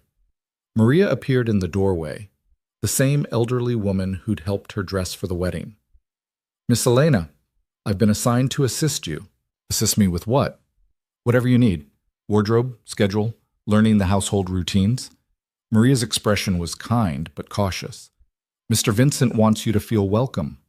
Elena almost laughed. Welcome. In a house where half the people wanted her dead and the other half saw her as a useful pawn. I need clothes, she said instead. Real clothes, not just morning dresses. Something I can work in. Of course. I'll arrange for a tailor to come tomorrow. Maria hesitated. If I may say, miss, it's good to see you out of that room. Mr. Adrian would have wanted you to have freedom. The mention of Adrian hit harder than Elena expected. She'd been so focused on surviving, on the strange thing developing between her and Marcus, that she'd almost forgotten the man who'd brought her here in the first place. Did you know him well? Elena asked. I've worked for this family for 30 years, watched both boys grow up. Maria's eyes went distant with memory. Mr. Adrian was always the gentle one. Tried to see the good in people, even when there wasn't any good to see. Mr. Marcus was different, harder, but he loved his brother more than anything. He doesn't act like it. Mr. Marcus doesn't know how to show what he feels. His father raised him to be strong, to never show weakness. Emotions are weakness in this world. Maria moved to the window and drew back the curtains, letting in afternoon light. But I've seen how he looks at you. Same way he used to look at things he wanted but knew he couldn't have. Elena's heart stuttered. What do you mean? Nothing, miss. Just an old woman's observations. Maria smiled slightly. Dinner's at 7. You're expected to join the family in the main dining room. I'll come fetch you. When Maria left, Elena explored her new space properly.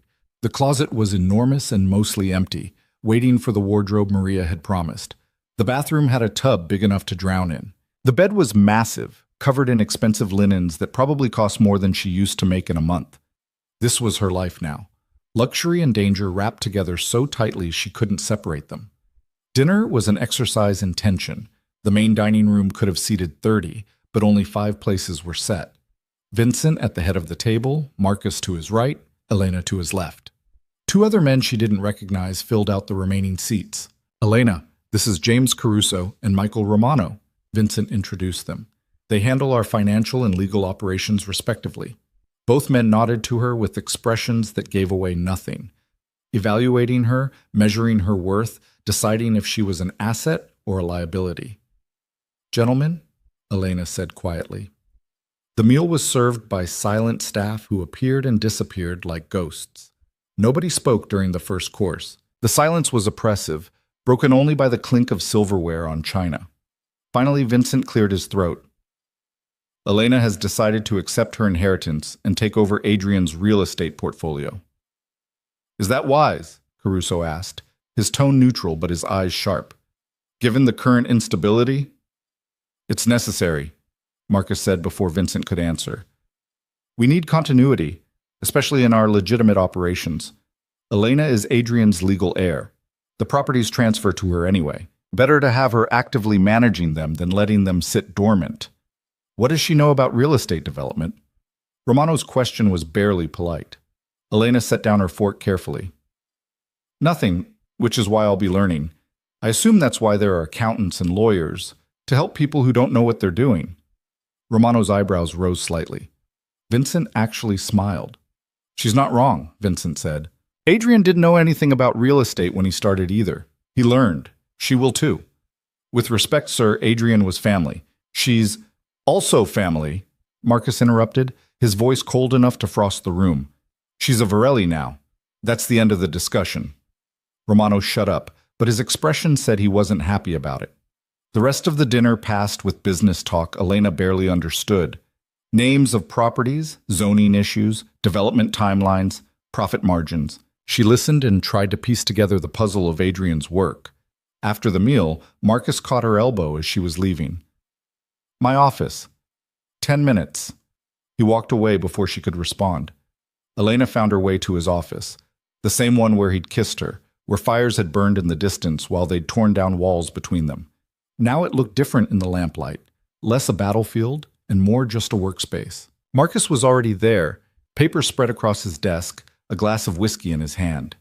He didn't look up when she entered. Close the door. Elena did, and the click of the latch felt significant somehow. Marcus finally looked at her. Caruso and Romano don't trust you. They think you're a gold digger who manipulated Adrian and now you're trying to worm your way into the organization. Are they wrong? About the manipulation? Yes. About the gold digging? He shrugged. Doesn't matter. What matters is they're going to test you. Push back on every decision, question every move, try to prove you're incompetent so they can convince Vincent to remove you. What should I do? Learn faster than they expect. Make smart decisions. Don't let them intimidate you. Marcus took a drink. And don't trust anyone except me and Vincent. Everyone else in this organization would sell you out for the right price. Elena moved closer to the desk, including you. I'd sell you out for free if it meant protecting this family. His eyes met hers. But I'd hate myself for it if that helps. It doesn't. Didn't think so. Marcus pushed a folder across the desk. Adrian's properties. 12 buildings across the city. Apartments, commercial space, 1 hotel. Combined value of about $40 million. Current monthly revenue, expenses, and tenant information are all in there. You have 1 week to review everything and present a management plan to Vincent. Elena picked up the folder with shaking hands. 1 week? Welcome to the family business. We don't do second chances. He poured another drink and offered her the glass. You'll need this. She took it and sat down in the chair across from him. The whiskey burned but helped with the panic rising in her chest. $40 million in property. A week to learn everything. Men who wanted her to fail. And Marcus, watching her with an expression she couldn't read. I don't know if I can do this, she admitted. Yes, you do. Or you wouldn't have stayed. Marcus leaned back in his chair. You're scared, which is smart. But you're also angry, which is useful. Use that anger. Let it fuel you. Show Caruso and Romano that underestimating you was a mistake. How? By being better than they expect. By working harder. By proving you're not just Adrian's widow playing house, you're a Varelli with everything that means. He paused. And by coming to me when you need help. I won't hold your hand, but I'll make sure you have the information you need. Elena stared at the folder in her lap. A week. 1 week to prove herself or be dismissed as useless. She'd survived worse odds. Okay, she said. I'll do it. I know you will. Marcus's expression softened slightly. You should go. It's late, and you need to start reading. Elena stood but didn't leave. Marcus, thank you. For what? For believing I can do this, even if you won't say it directly. Something flickered across his face. If I didn't believe it, I would have told Vincent to send you away with the money. Now go before I change my mind about keeping my distance. Elena left before he could see how much those words affected her. The next 5 days were hell. Elena barely slept, reading through tenant agreements and financial reports until her eyes blurred. Maria brought her meals she barely touched, coffee she drank by the gallon, and worried looks Elena ignored. She learned that Adrian had been smarter than anyone gave him credit for. His properties were strategically placed in neighborhoods on the verge of gentrification. The hotel was a gold mine of legitimate revenue. The commercial spaces were rented to businesses that provided perfect cover for money laundering without actually being illegal. But there were also problems. A residential building with a tenant organizing against rent increases. A commercial property with structural issues that needed expensive repairs. The hotel hemorrhaging money from poor management. Elena made notes, drew diagrams, created spreadsheets that would have made her father proud. And slowly, a plan took shape. On the 6th day, Marcus appeared in her room unannounced. Elena looked up from her laptop, vision swimming from too many hours staring at numbers. "You look terrible," he said. "Thanks. You're not exactly fresh yourself." It was true. Marcus had dark circles under his eyes and moved like every muscle hurt. He sat down in the chair across from her makeshift desk. "Show me what you have." Elena turned the laptop around and walked him through her analysis. Marcus listened without interrupting, his expression unreadable. When she finished, silence stretched between them. "Well?" Elena prompted. "The residential building. You're planning to meet with the tenant organizer instead of evicting them." "Yes, they have legitimate complaints about maintenance. If I fix the issues and negotiate reasonable rent increases, instead of the aggressive jumps Adrian had scheduled, I remove their cause for organizing and improve tenant retention. It'll cost money up front, but save money long-term in legal fees and vacancy costs." Elena met his gaze. "Plus it makes us look reasonable, which is good for the family's image." Marcus was quiet for another moment. Then he smiled, and it transformed his face. "Vincent is going to love you." Relief flooded through her. "Really?" "Really. This is smart, pragmatic, and shows you actually understand the business instead of just pushing numbers around." He stood. "Present it exactly like this tomorrow. Don't let Caruso rattle you when he questions the costs. Stand your ground." "Will you be there?" "Yes, but I won't defend you. You need to do that yourself." Marcus moved toward the door, then stopped. "Elena, I'm impressed. I didn't think you'd actually pull this off." "You told me to prove myself. I'm proving myself." "You're doing more than that." His eyes held hers. "You're showing them that you belong here. That you're not just Adrian's widow or some scared girl playing at business.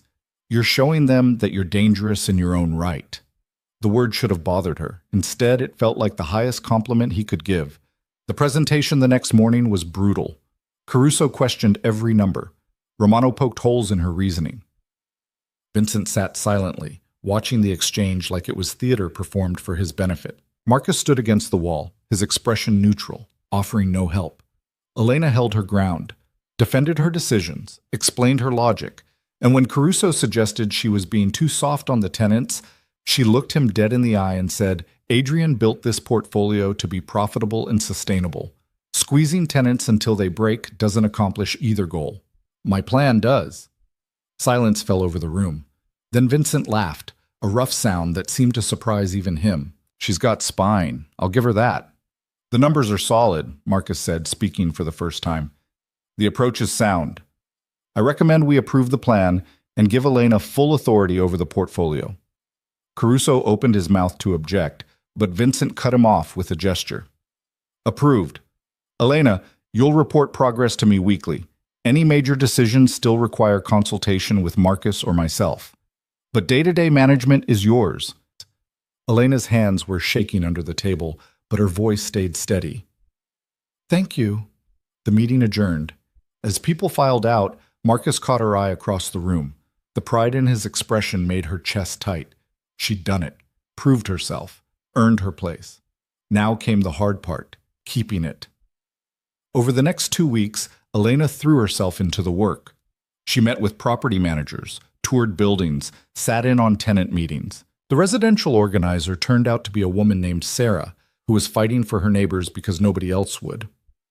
Elena listened, negotiated, and found solutions that worked for everyone. The hotel was harder. The manager was skimming profits and had ties to a rival family. Elena brought the evidence to Marcus, who handled it personally. The manager disappeared.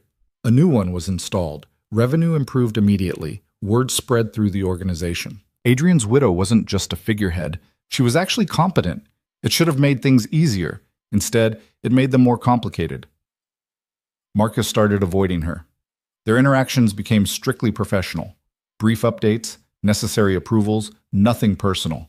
He wouldn't meet her eyes. Wouldn't be alone with her if he could help it. Elena told herself she understood. Told herself it was necessary for both their safety. But it hurt anyway. This deliberate distance after the intensity of what had passed between them. 3 weeks after her presentation, Elena was leaving the hotel after a management meeting when a car pulled up beside her. The window rolled down, revealing a man she didn't recognize. "Mrs. Virelli, my employer would like to speak with you." Elena's security detail immediately surrounded her, guns appearing from nowhere. But the man just smiled. "No need for drama, just a conversation. My employer has information about the attack on your wedding. Thought you might be interested." Elena's pulse spiked. "Tell your employer to go through proper channels." "Proper channels are compromised. That's the information." The man handed a card through the window. "Tomorrow night. The address is on the card. Come alone if you want the truth about who killed Adrian." The car drove away before Elena could respond. Her head of security grabbed the card. "We need to report this to Mr. Marcus immediately." But Elena's mind was racing. Information about Adrian's death, about the traitor in their organization. This could be a trap, or it could be the break they needed. She took the card back. "Let me think about it first." That night, Marcus stormed into her room without knocking. "What the hell were you thinking?" He slammed a report down on her desk. The security details account of the incident. Someone approaches you on the street offering information and you don't immediately report it? Elena stood to face him. "I was going to tell you." "When? After you'd already gone to this mysterious meeting alone and gotten yourself killed?" "I'm not stupid enough to go alone. You're apparently stupid enough to consider going at all." Marcus was angrier than she'd ever seen him. "This is exactly the kind of trap I warned you about. Someone offers you something you want. Information, answers, closure, and you walk right into an ambush. Or it's real. Or it's someone who actually knows something about who betrayed us." Elena grabbed the card from her desk. "You've been hunting for weeks and found nothing. Maybe this is the break we need." "It's not a break, it's bait." Marcus snatched the card from her hand. "And you're not taking it. You don't get to order me around about this. If there's information about Adrian's death, then I'll get it, not you." His jaw was tight. "You're not risking your life on some vague promise from a stranger." "Why not? You risk your life every day." "That's different." "How?" Elena stepped closer, anger overriding caution. "Because you're trained for it? Because you're the big, tough enforcer, and I'm just the widow playing at business? Because I can afford to die." The words exploded out of him, raw and desperate. "My death doesn't matter. The organization moves on. Vincent finds another enforcer. Life continues. But if you die..." He cut himself off, breathing hard. "If I die, what?" Elena pushed. "The real estate portfolio gets reassigned? The family finds another acceptable face to put forward? What, Marcus?" "If you die, I don't know what I do," he said quietly, and the admission seemed to cost him something. "And that's exactly why you can't go to this meeting. Because I'm already compromised. Already making decisions based on keeping you safe instead of what's strategically sound. And that's going to get both of us killed." The fight drained out of Elena as quickly as it had risen. "I'm sorry. I should have told you right away." Marcus slumped against the wall. "I know you want answers about Adrian, but this isn't the way to get them." "Then what is?" "Let me handle it. I'll send people to scout the location, check for traps. If it's legitimate, we'll set up a meeting with proper security." He looked at her finally, and the exhaustion in his eyes was crushing. "Just promise me you won't do anything reckless." "I promise." Marcus nodded and turned to leave. "Wait," Elena said. "You've been avoiding me." His hand froze on the doorknob. "I've been busy." "You've been avoiding me," she repeated. "Ever since the presentation. Was it something I did?" "You've been perfect. That's the problem." Marcus faced her again. "You're not supposed to be perfect. You're supposed to be a liability I'm managing, a problem I'm solving. But instead you're proving yourself indispensable, and everyone sees it, and that makes you an even bigger target. So you're protecting me by pretending I don't exist? I'm protecting both of us by maintaining appropriate distance. But his eyes told a different story, full of want and frustration and the same desperate need Elena felt. She crossed the room until they were inches apart. What if I don't want appropriate distance? Elena, what if I want exactly the inappropriate thing we're both trying to avoid? Marcus's control was cracking. She could see it in the tension of his jaw, the way his hands clenched into fists. You don't know what you're asking for. Yes, I do. I'm asking for honesty. I'm asking for you to stop treating me like I'm fragile. I'm asking... He kissed her. It was different from the first time, less desperate, more deliberate. His hands came up to frame her face gently, his thumb stroking her cheek as his mouth moved against hers with devastating precision. Elena melted into him, her hands fisting in his shirt, pulling him closer. This was what she'd been craving for weeks, this connection, this proof that she wasn't alone in this impossible situation. Marcus pulled back just enough to rest his forehead against hers. This is such a bad idea. Terrible, Elena agreed. We shouldn't. Probably not. Elena. Her name was a question and a prayer and a surrender, all at once. She pulled him down and kissed him again, and this time he didn't pull away.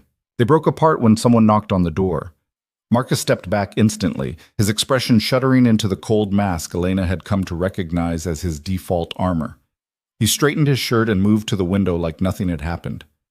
"Come in," Elena called, her voice steadier than she felt. Maria entered with a tray. "Dinner, miss.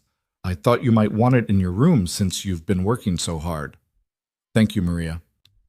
The older woman set down the tray, her eyes moving between Elena and Marcus with knowing speculation.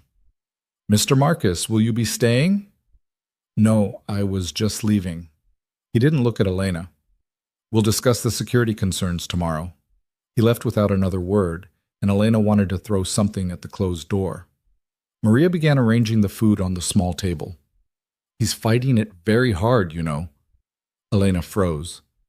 "I don't know what you're talking about." "Of course you don't." Maria's smile was gentle. "But if you did, you should know that Mr. Marcus has never looked at anyone the way he looks at you. Not in all the years I've known him." "Maria, I'm old. I see things. I also know how to keep my mouth shut." She moved toward the door. "Just be careful, miss. The people in this house notice everything, and not all of them wish you well." When Maria left, Elena sat at the table and stared at food she couldn't eat. Her lips still tingled from Marcus's kiss. Her mind raced with everything unsaid between them. This was impossible. Dangerous. Exactly the kind of complication that got people killed in this world. But it was also real, this thing between them. The only real thing in a life that had become nothing but performance and calculation. Elena picked at her food and tried to figure out how to survive wanting something she absolutely could not have. The next morning, Marcus sent a team to scout the meeting location from the mysterious card. They found it was a legitimate office building in the financial district, not some abandoned warehouse perfect for an ambush. The company listed at that address was a private security firm with no obvious connections to any crime families. "It could still be a trap," Marcus said during the briefing. "But it's a more sophisticated one than usual." "So what do we do?" Elena asked. Vincent looked up from the report. "We go. But carefully. Marcus will attend the meeting with full security. You stay here. They asked for me specifically, which is exactly why you're not going." Vincent's tone left no room for argument. If they have real information, they'll share it regardless of whether you're in the room. If it's a trap, better to spring it without giving them their primary target. Elena wanted to argue, but the logic was sound. "Fine, but I want to know everything they say." "You will," Marcus promised. That night, Elena paced her room like a caged animal while Marcus was at the meeting. She imagined every possible scenario: ambush, assassination, betrayal. Every noise in the hallway made her jump. When Marcus finally returned, it was well past midnight. He found her in the sitting room, still dressed, unable to even pretend to sleep. "Well?" she demanded. Marcus poured himself a drink before answering. It was legitimate. Sort of. "What does that mean?" The man who wanted to meet represents a faction within our own organization. People who were loyal to Adrian and aren't happy with how things have been handled since his death. Elena's stomach dropped. They're planning a coup. No, they're offering information in exchange for consideration. Marcus took a long drink. They know who the traitor is? The person who gave intel to Chen's people about the wedding. Who? Michael Romano, the lawyer. The man who'd questioned Elena's competence at her very first family dinner. She should have been shocked, but somehow it made perfect sense. Why? She asked. Money. Adrian was planning to restructure some of the family's legal arrangements in a way that would have cost Romano his position. So Romano reached out to Chen, offered to help eliminate Adrian in exchange for a place in Chen's organization. Marcus's expression was ice cold. Chen's dead now, but Romano's still here. Still in our inner circle, still feeding information to whoever will pay. What are you going to do? What needs to be done? Marcus set down his glass. But that's not all. These people, Adrian's loyalists, they want something in return for this information. What? Marcus met her eyes. They want you to have a real voice in the organization. Want Vincent to formally recognize you as Adrian's successor in more than just the real estate portfolio. They think the family needs someone like Adrian's vision, and they believe you might be able to provide it. Elena sank into a chair. They don't even know me. They know you've been making smart decisions. They know you negotiated with that tenant organizer instead of just crushing her. They know you're trying to run legitimate businesses legitimately. Marcus moved closer. They think you might be able to steer this family towards something less violent. That's insane. I have no power here. You have more than you think. Vincent respects you. I respect you.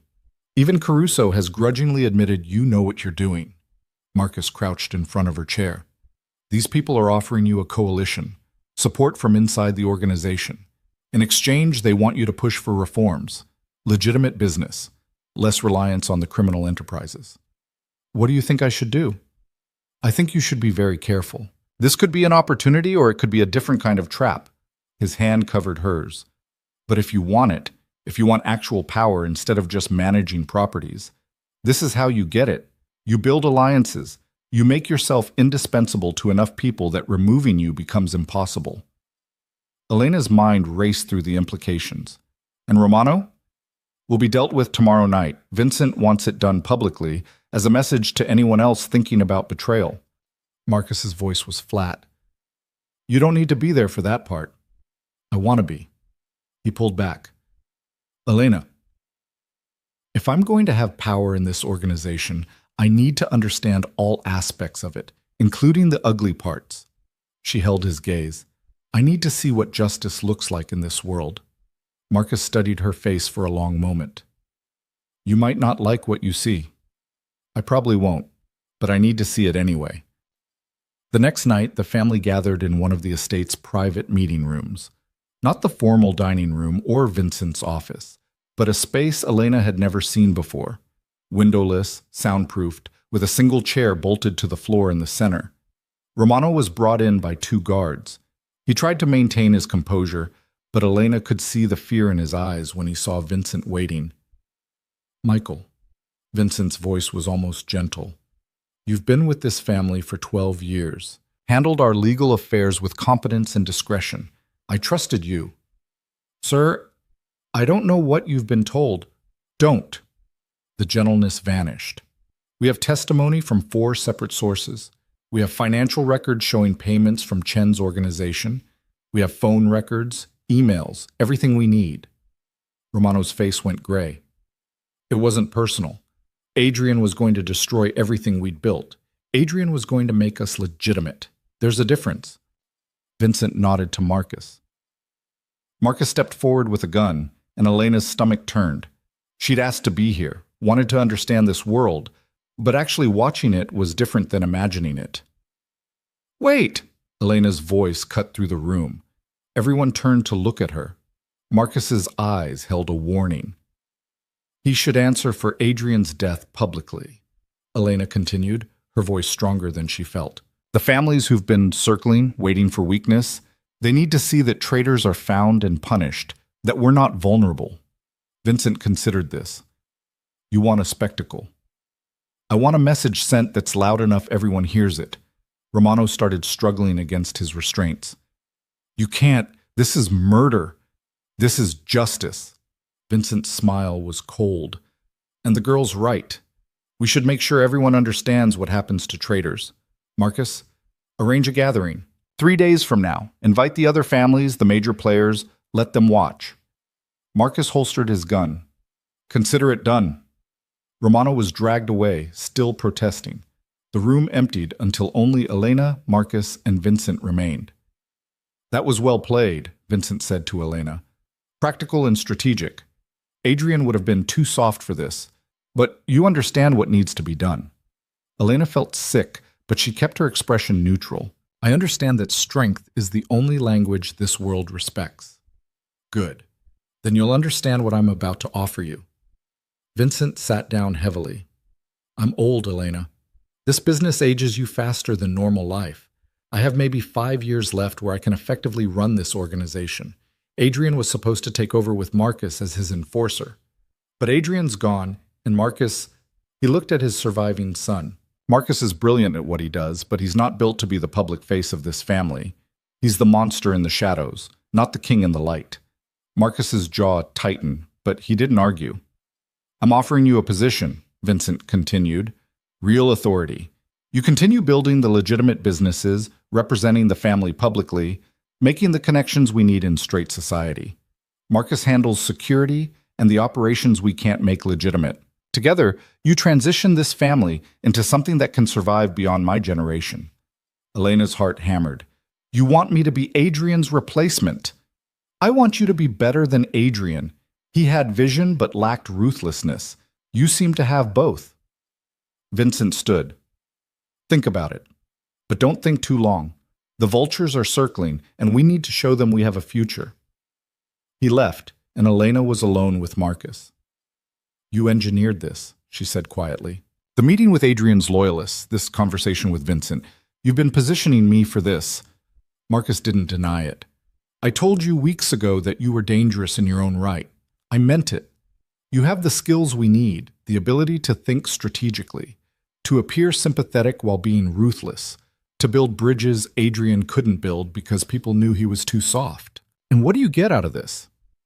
I get to do what I'm good at without having to pretend to be something I'm not.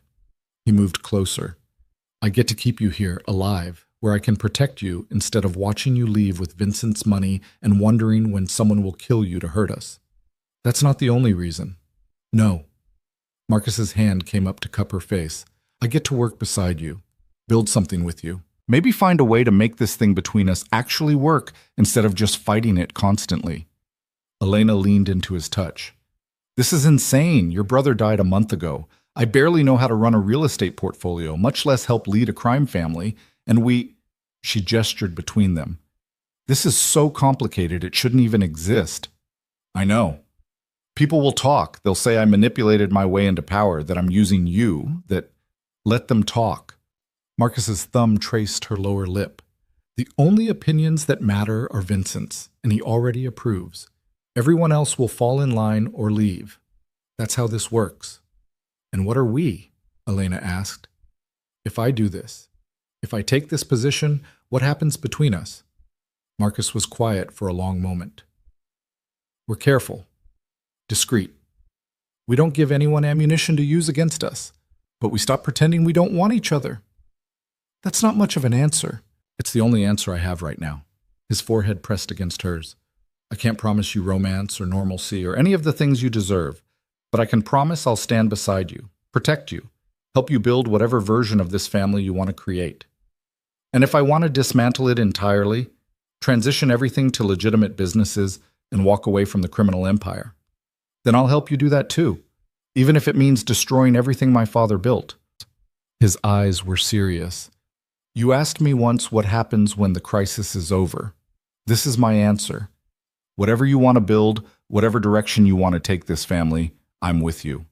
Elena pulled him down and kissed him, pouring everything she couldn't say into the contact.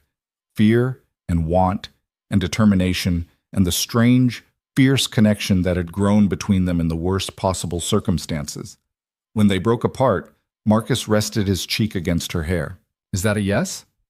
It's a maybe. Elena pulled back to look at him properly. I need to know what happened to Romano is what I want.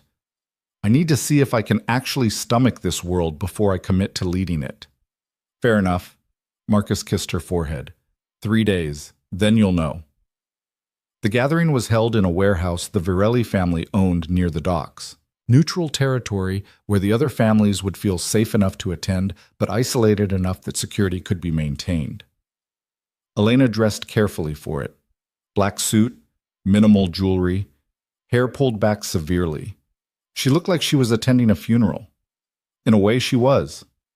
The warehouse had been set up like a theater, chairs arranged in rows, all facing a raised platform where Romano knelt with his hands bound. Representatives from every major family in the city sat in those chairs, watching with varying degrees of interest and calculation.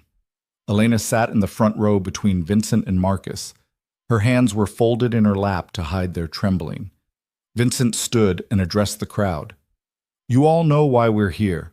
Michael Romano betrayed this family, sold information that led to my son's death. In this business, there's only one punishment for betrayal. Romano tried to speak, but a guard silenced him.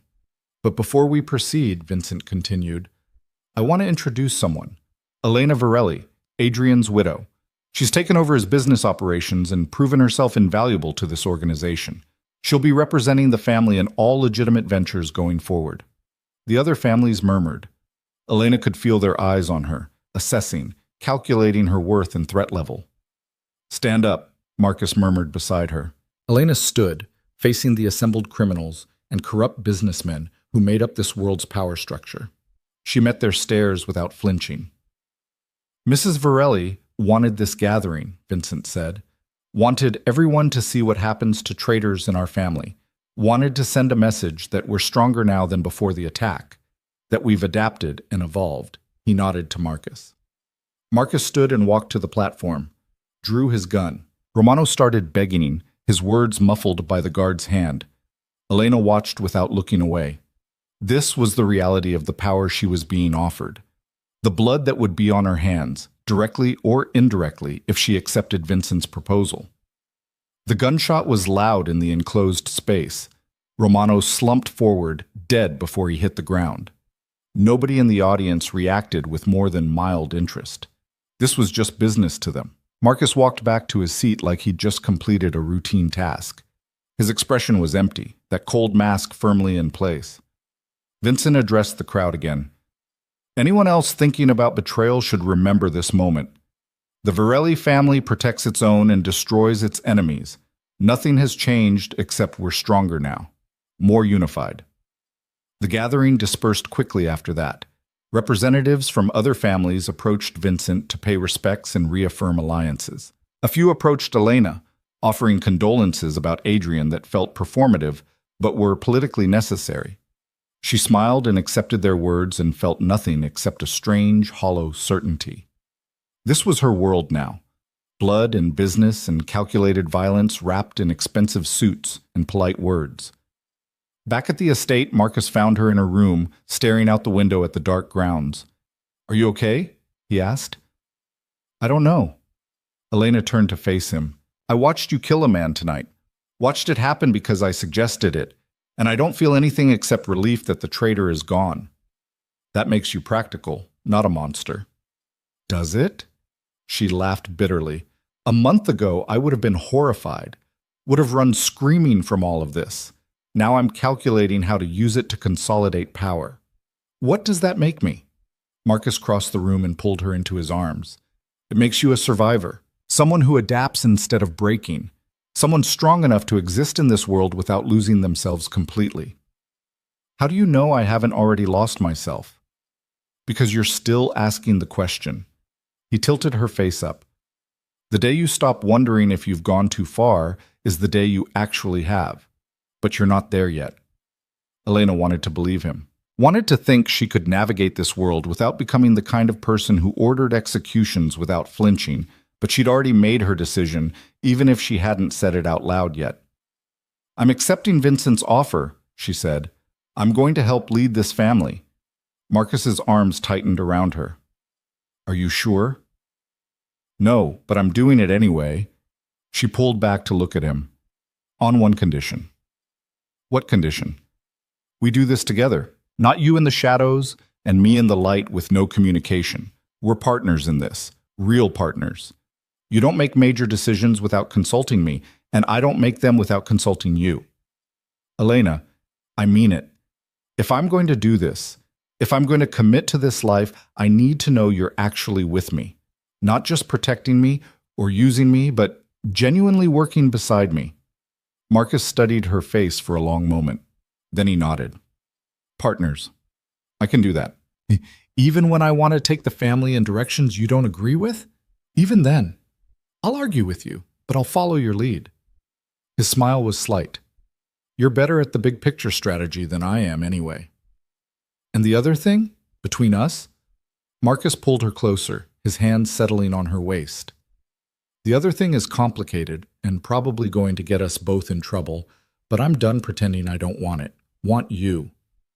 We'll have to be careful. I know. People will talk. Let them. Marcus kissed her, slow and thorough. I've spent my entire life doing what was expected, being what the family needed.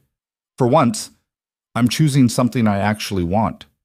Elena kissed him back, feeling some of the tension that had been coiled in her chest for weeks finally release. This was still dangerous, still complicated, still probably a terrible idea. But it was real, and right now that mattered more than anything else. They broke apart when someone knocked on the door. Miss Elena? Maria's voice called. Mr. Vincent would like to see you in his office. Marcus stepped back, his expression shifting back to neutral. I'll come with you. Vincent's office was thick with cigar smoke when they arrived. The old man looked tired but satisfied. Sit, he said. Elena sat. Marcus stood behind her chair, a silent presence of support. The other families responded well to tonight's display, Vincent began. You made an impression. Several of them asked about your role going forward. I told them you're being groomed to take over the legitimate operations with the possibility of more. And? Elena asked.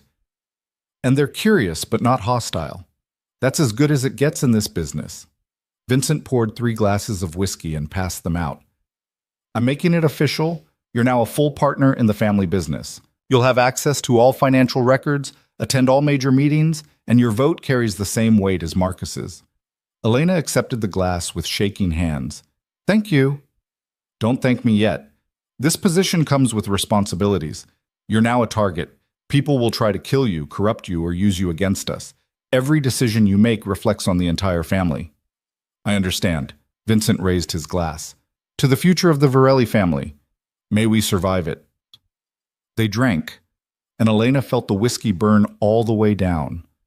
Over the next 3 months, Elena learned the full scope of what she'd agreed to. The legitimate businesses were just the tip of the iceberg. Beneath them ran operations that ranged from morally gray to outright criminal, money laundering, protection rackets, smuggling. Elena couldn't change it all overnight, but she started making strategic shifts, pushing resources toward legitimate ventures that could eventually replace the criminal income, building relationships with politicians and business people who could help transition the family toward respectability. It was slow work, frustrating work, but she was actually doing it. Adrian's loyalists, the faction that had provided information about Romano, became her core support. They helped her navigate internal politics, warned her about potential threats, and backed her initiatives even when they were controversial. Marcus kept his promise to be a true partner. They argued sometimes, loudly and intensely, about strategy and priorities, but they always worked it out, finding compromises that satisfied both the need for security and the push toward legitimacy. And in private, behind locked doors and away from the watching eyes of the organization, they built something that felt almost like a relationship. Stolen hours in Marcus's office after everyone else had gone to bed. Quiet mornings in Elena's room before the day's chaos began. Careful touches in hallways when nobody was looking. It wasn't normal. Would never be normal.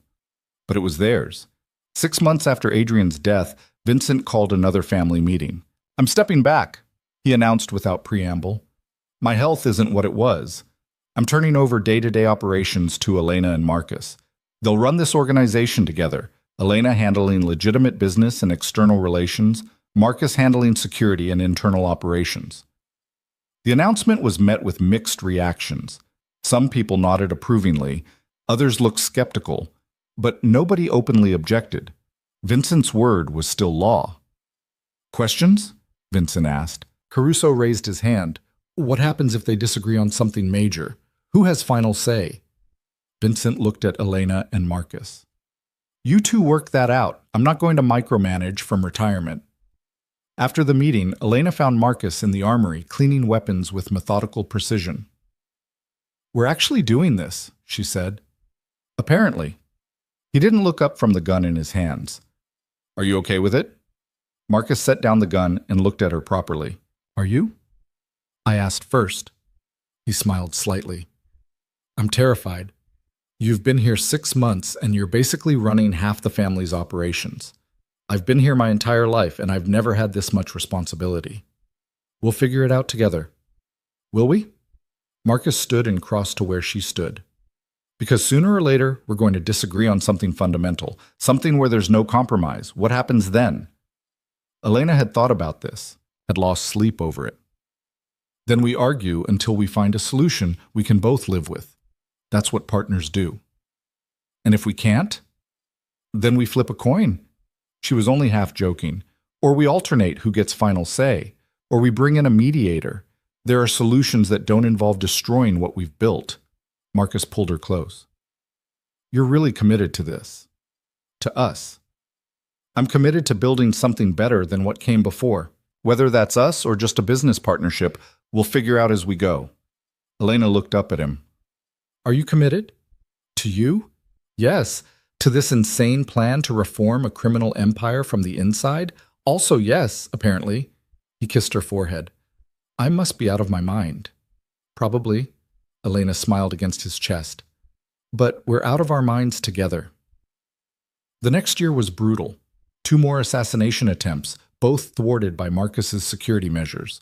3 hostile takeover bids from rival families, all fought off through a combination of Elena's strategic alliances and Marcus's brutal efficiency. 1 FBI investigation that came dangerously close to indicting key members before Elena's legal team found procedural violations that forced it to shut down. But they survived. More than survived. They actually started to thrive. The real estate portfolio expanded. Elena bought 3 more hotels and a small chain of restaurants, all running legitimately and profitably. The revenue they generated allowed her to shut down 2 protection rackets and 1 smuggling operation, transitioning the resources to legal ventures. It wasn't fast enough for some people. Adrian's old supporters pushed for more dramatic reforms. But it was faster than the old guard wanted. Several longtime members left the organization rather than adapt. Marcus supported her through all of it, backed her decisions publicly, offered brutal honesty privately about what was and wasn't realistic. He dealt with the people who needed to be dealt with while she built the bridges that would carry them into legitimacy. They learned each other's rhythms, strengths, and weaknesses. Learned when to push and when to compromise. Learned how to fight without destroying each other and how to support without enabling. And somewhere in the process, the careful distance they'd maintained began to collapse. It started small. Marcus's hand lingering on her back during meetings. Elena touching his arm when she wanted his attention. Looks that lasted too long, smiles that meant too much. Then one night, after a particularly brutal negotiation with a rival family, Marcus followed Elena back to her room and didn't leave. They didn't talk about it the next morning. Didn't define what it meant or where it was going, just accepted it as another complication in an already complicated situation. The relationship, if that's what it was, remained secret. They were careful, discreet, paranoid about being seen together in compromising situations. But within the privacy of locked rooms, they built something that felt dangerously close to genuine. 18 months after Adrian's death, Vincent called Elena to his private quarters. The old man looked frail now, his illness finally visible despite his best efforts to hide it. He sat in a chair by the window, wrapped in a blanket despite the summer heat. "Sit down, child," he said, his voice weaker than she'd ever heard it. Elena sat. "How are you feeling?" "Like I'm dying, because I am." Vincent smiled slightly. "The doctors give me 6 months. Maybe less." Elena's chest tightened. Whatever else he was, Vincent had given her a chance when he didn't have to, had supported her vision for the family even when it went against everything he'd built. "I'm sorry," she said quietly. "Don't be. I've lived longer than most men in this business. Saw my grandchildren born, built an empire, survived more assassination attempts than I can count." He looked out the window at the estate grounds. "But I need to know that empire will survive after I'm gone." "It will. Marcus and I know what you and Marcus are doing. Don't look so shocked. I'm old, not blind." Vincent's expression was amused.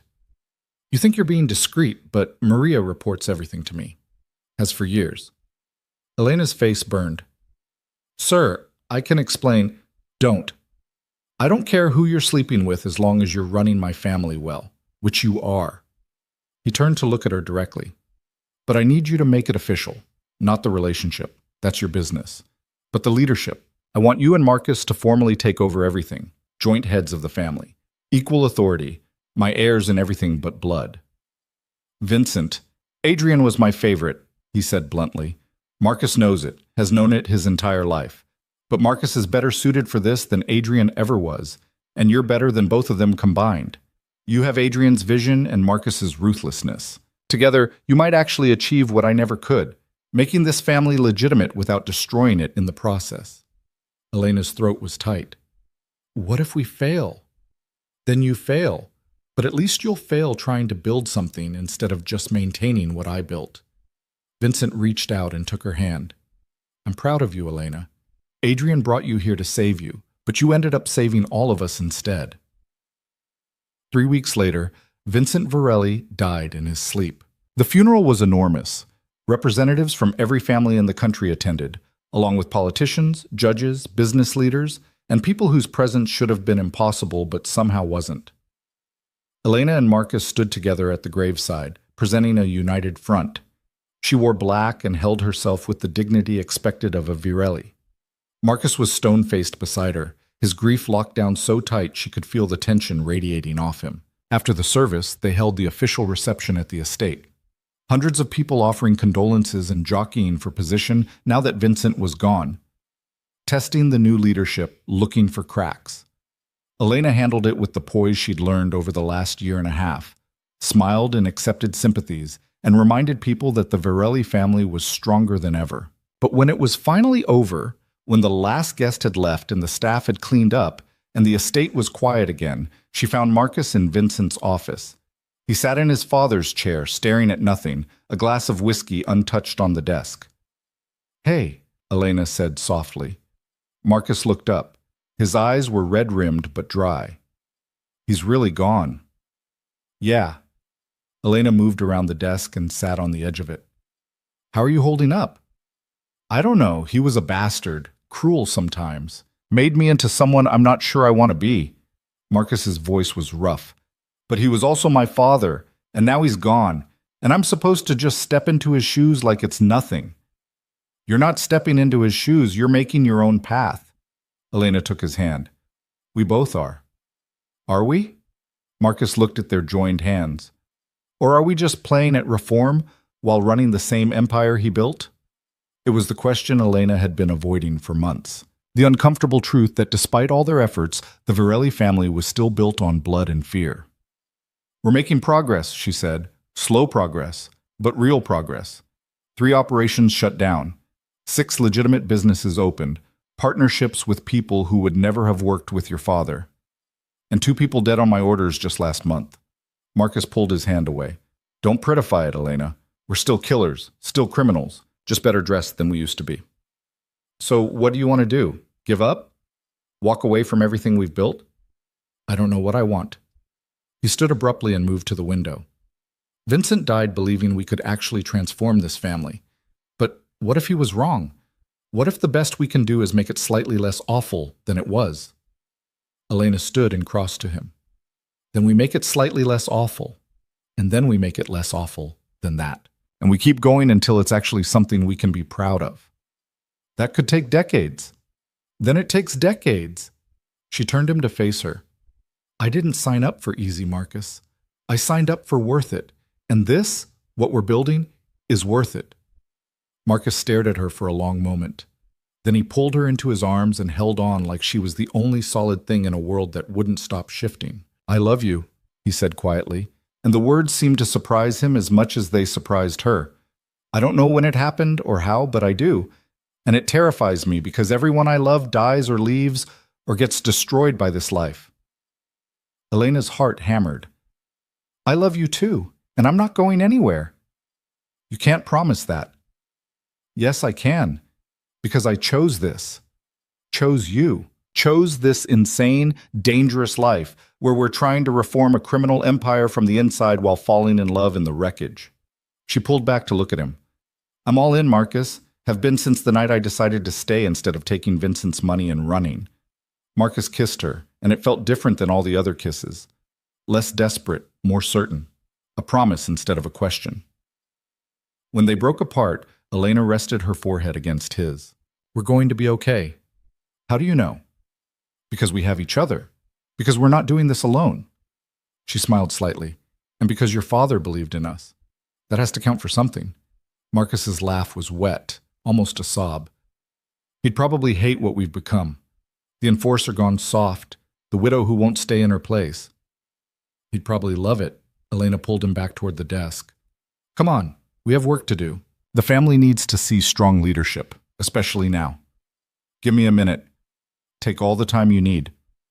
Marcus took several minutes, standing at the window and composing himself. When he finally turned back, his expression was calmer. Not happy, but steady. "Okay," he said. "Let's do this." 5 years after Adrian's death, the Varelli family looked nothing like it had when Elena first arrived. 7 of their 9 criminal operations had been shut down and replaced with legitimate businesses. The remaining 2, gambling and certain financial services that existed in legal gray areas, were being carefully transitioned with plans to complete the shift within 2 years. The family still had enemies, still dealt with threats, still operated in a dangerous world. But the violence had decreased dramatically. The fear that had defined Vincent's reign was being replaced with something more like respect. Elena ran the business side with ruthless efficiency. She'd become known in the city as a sharp negotiator and savvy developer, her criminal connections whispered about but never proven.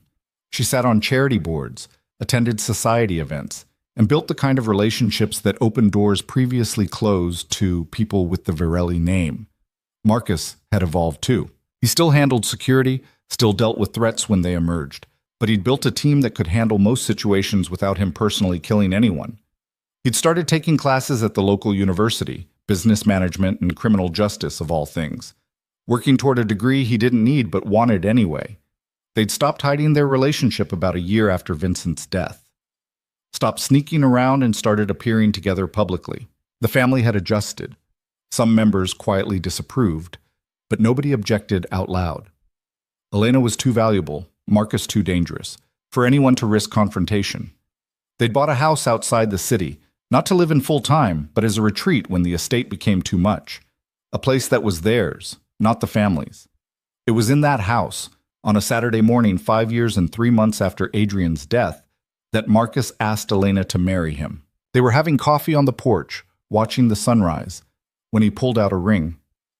"I know this is complicated," he said. "I know people will talk. I know it's probably too soon by normal standards and too late by ours, but I want this, want you, want to make it official instead of just living in this undefined space." Elena looked at the ring, then at Marcus. "Adrian's been dead for 5 years. I know. People are going to say I moved on too fast, that I was sleeping with you while he was alive, that I'm disrespecting his memory. Probably." Marcus's hand shook slightly, holding the ring. "Does that change your answer?" Elena thought about Adrian, sweet, kind Adrian, who'd tried to save her and ended up dead in her arms. She'd mourned him, still mourned him sometimes. But the guilt she'd carried for months after his death had faded into something softer. Understanding that her love for Marcus didn't erase what Adrian had meant, but it also didn't require her to stay frozen in grief forever. "No," she said, "it doesn't change my answer. Yes, I'll marry you." Marcus slid the ring onto her finger, a simple band of platinum and diamonds, elegant without being ostentatious. Perfect. He pulled her into his arms and kissed her, and Elena let herself feel the full weight of what this meant. She was marrying into the Varelli family again, but this time on her own terms. Not as a transaction or a protective arrangement, but as a genuine partnership with someone who knew her at her worst and still chose her. "We're insane," she murmured against his lips. "Completely." Marcus smiled. "But we were insane before this. Might as well make it official." They were married 3 months later in a small ceremony at the estate. No massive ballroom, no hundreds of guests, just close family and the people who'd supported them through everything. Maria stood beside Elena as she dressed, the same way she had 5 years before. But this time, Elena's hands didn't shake. This time, she wasn't a terrified girl marrying a stranger for protection. She was a woman choosing her partner, fully aware of what that choice meant. "You look happy," Maria said softly. "I am." Elena studied herself in the mirror. The dress was cream instead of white, a deliberate choice. "Is that wrong, given everything?" "Mr. Adrian would want you to be happy. He told me once that he knew you didn't love him, that he hoped someday you'd find someone you could actually love." Maria's eyes were misty. "I think he'd be glad it was Mr. Marcus." The ceremony was brief, officiated by a judge who owed the family several favors. Elena spoke her vows looking directly into Marcus's eyes, meaning every word. Marcus did the same, his voice steady and sure. When they kissed, it felt like a beginning instead of an ending. The reception was held in the gardens, casual, warm, nothing like the sterile perfection of Elena's first wedding. People laughed and talked and celebrated without the underlying tension that had permeated every family gathering under Vincent's rule. Late in the evening, Elena found herself alone on the terrace, looking out at the party. Marcus joined her, wrapping his arms around her waist from behind. "What are you thinking about? How far we've come. How different everything is now." Elena leaned back against him. 5 years ago, I was standing in a ballroom watching my first husband die. Now I'm married to his brother and running half his family's empire.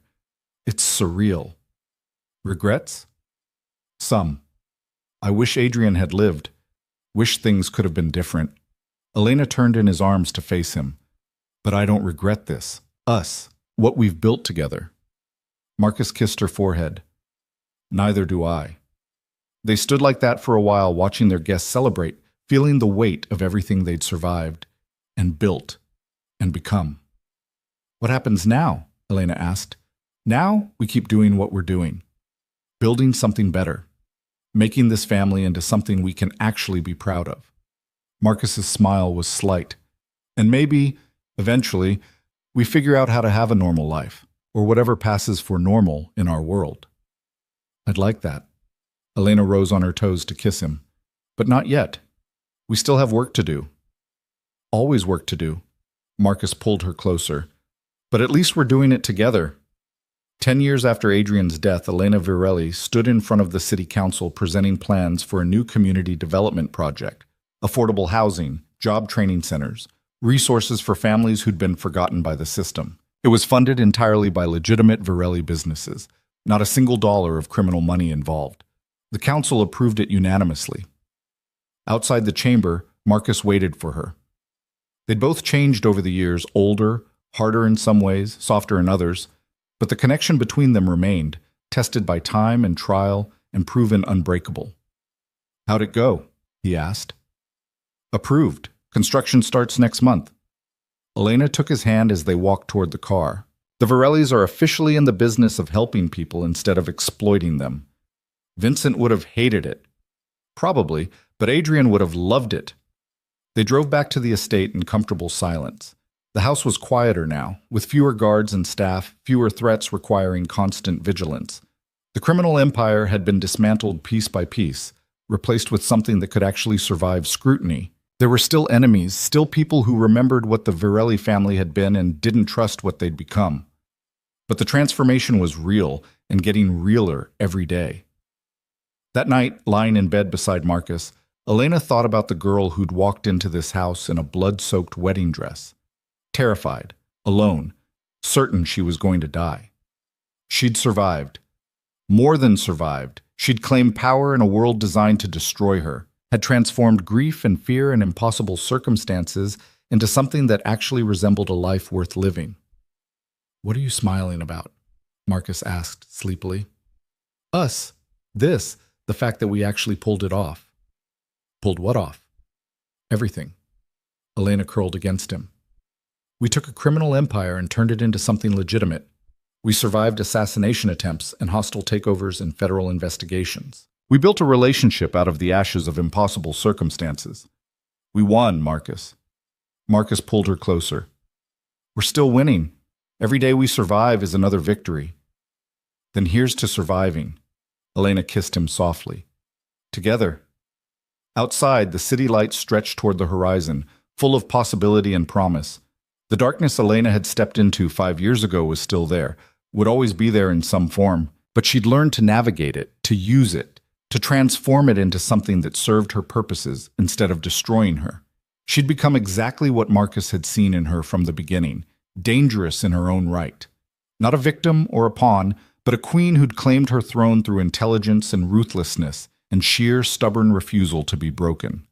The Varelli Empire had been built on blood. Elena was rebuilding it on something stronger, the kind of power that came from choosing your own fate and refusing to let anyone else write your story. It wasn't the life she'd imagined, but it was hers, claimed and fought for and earned.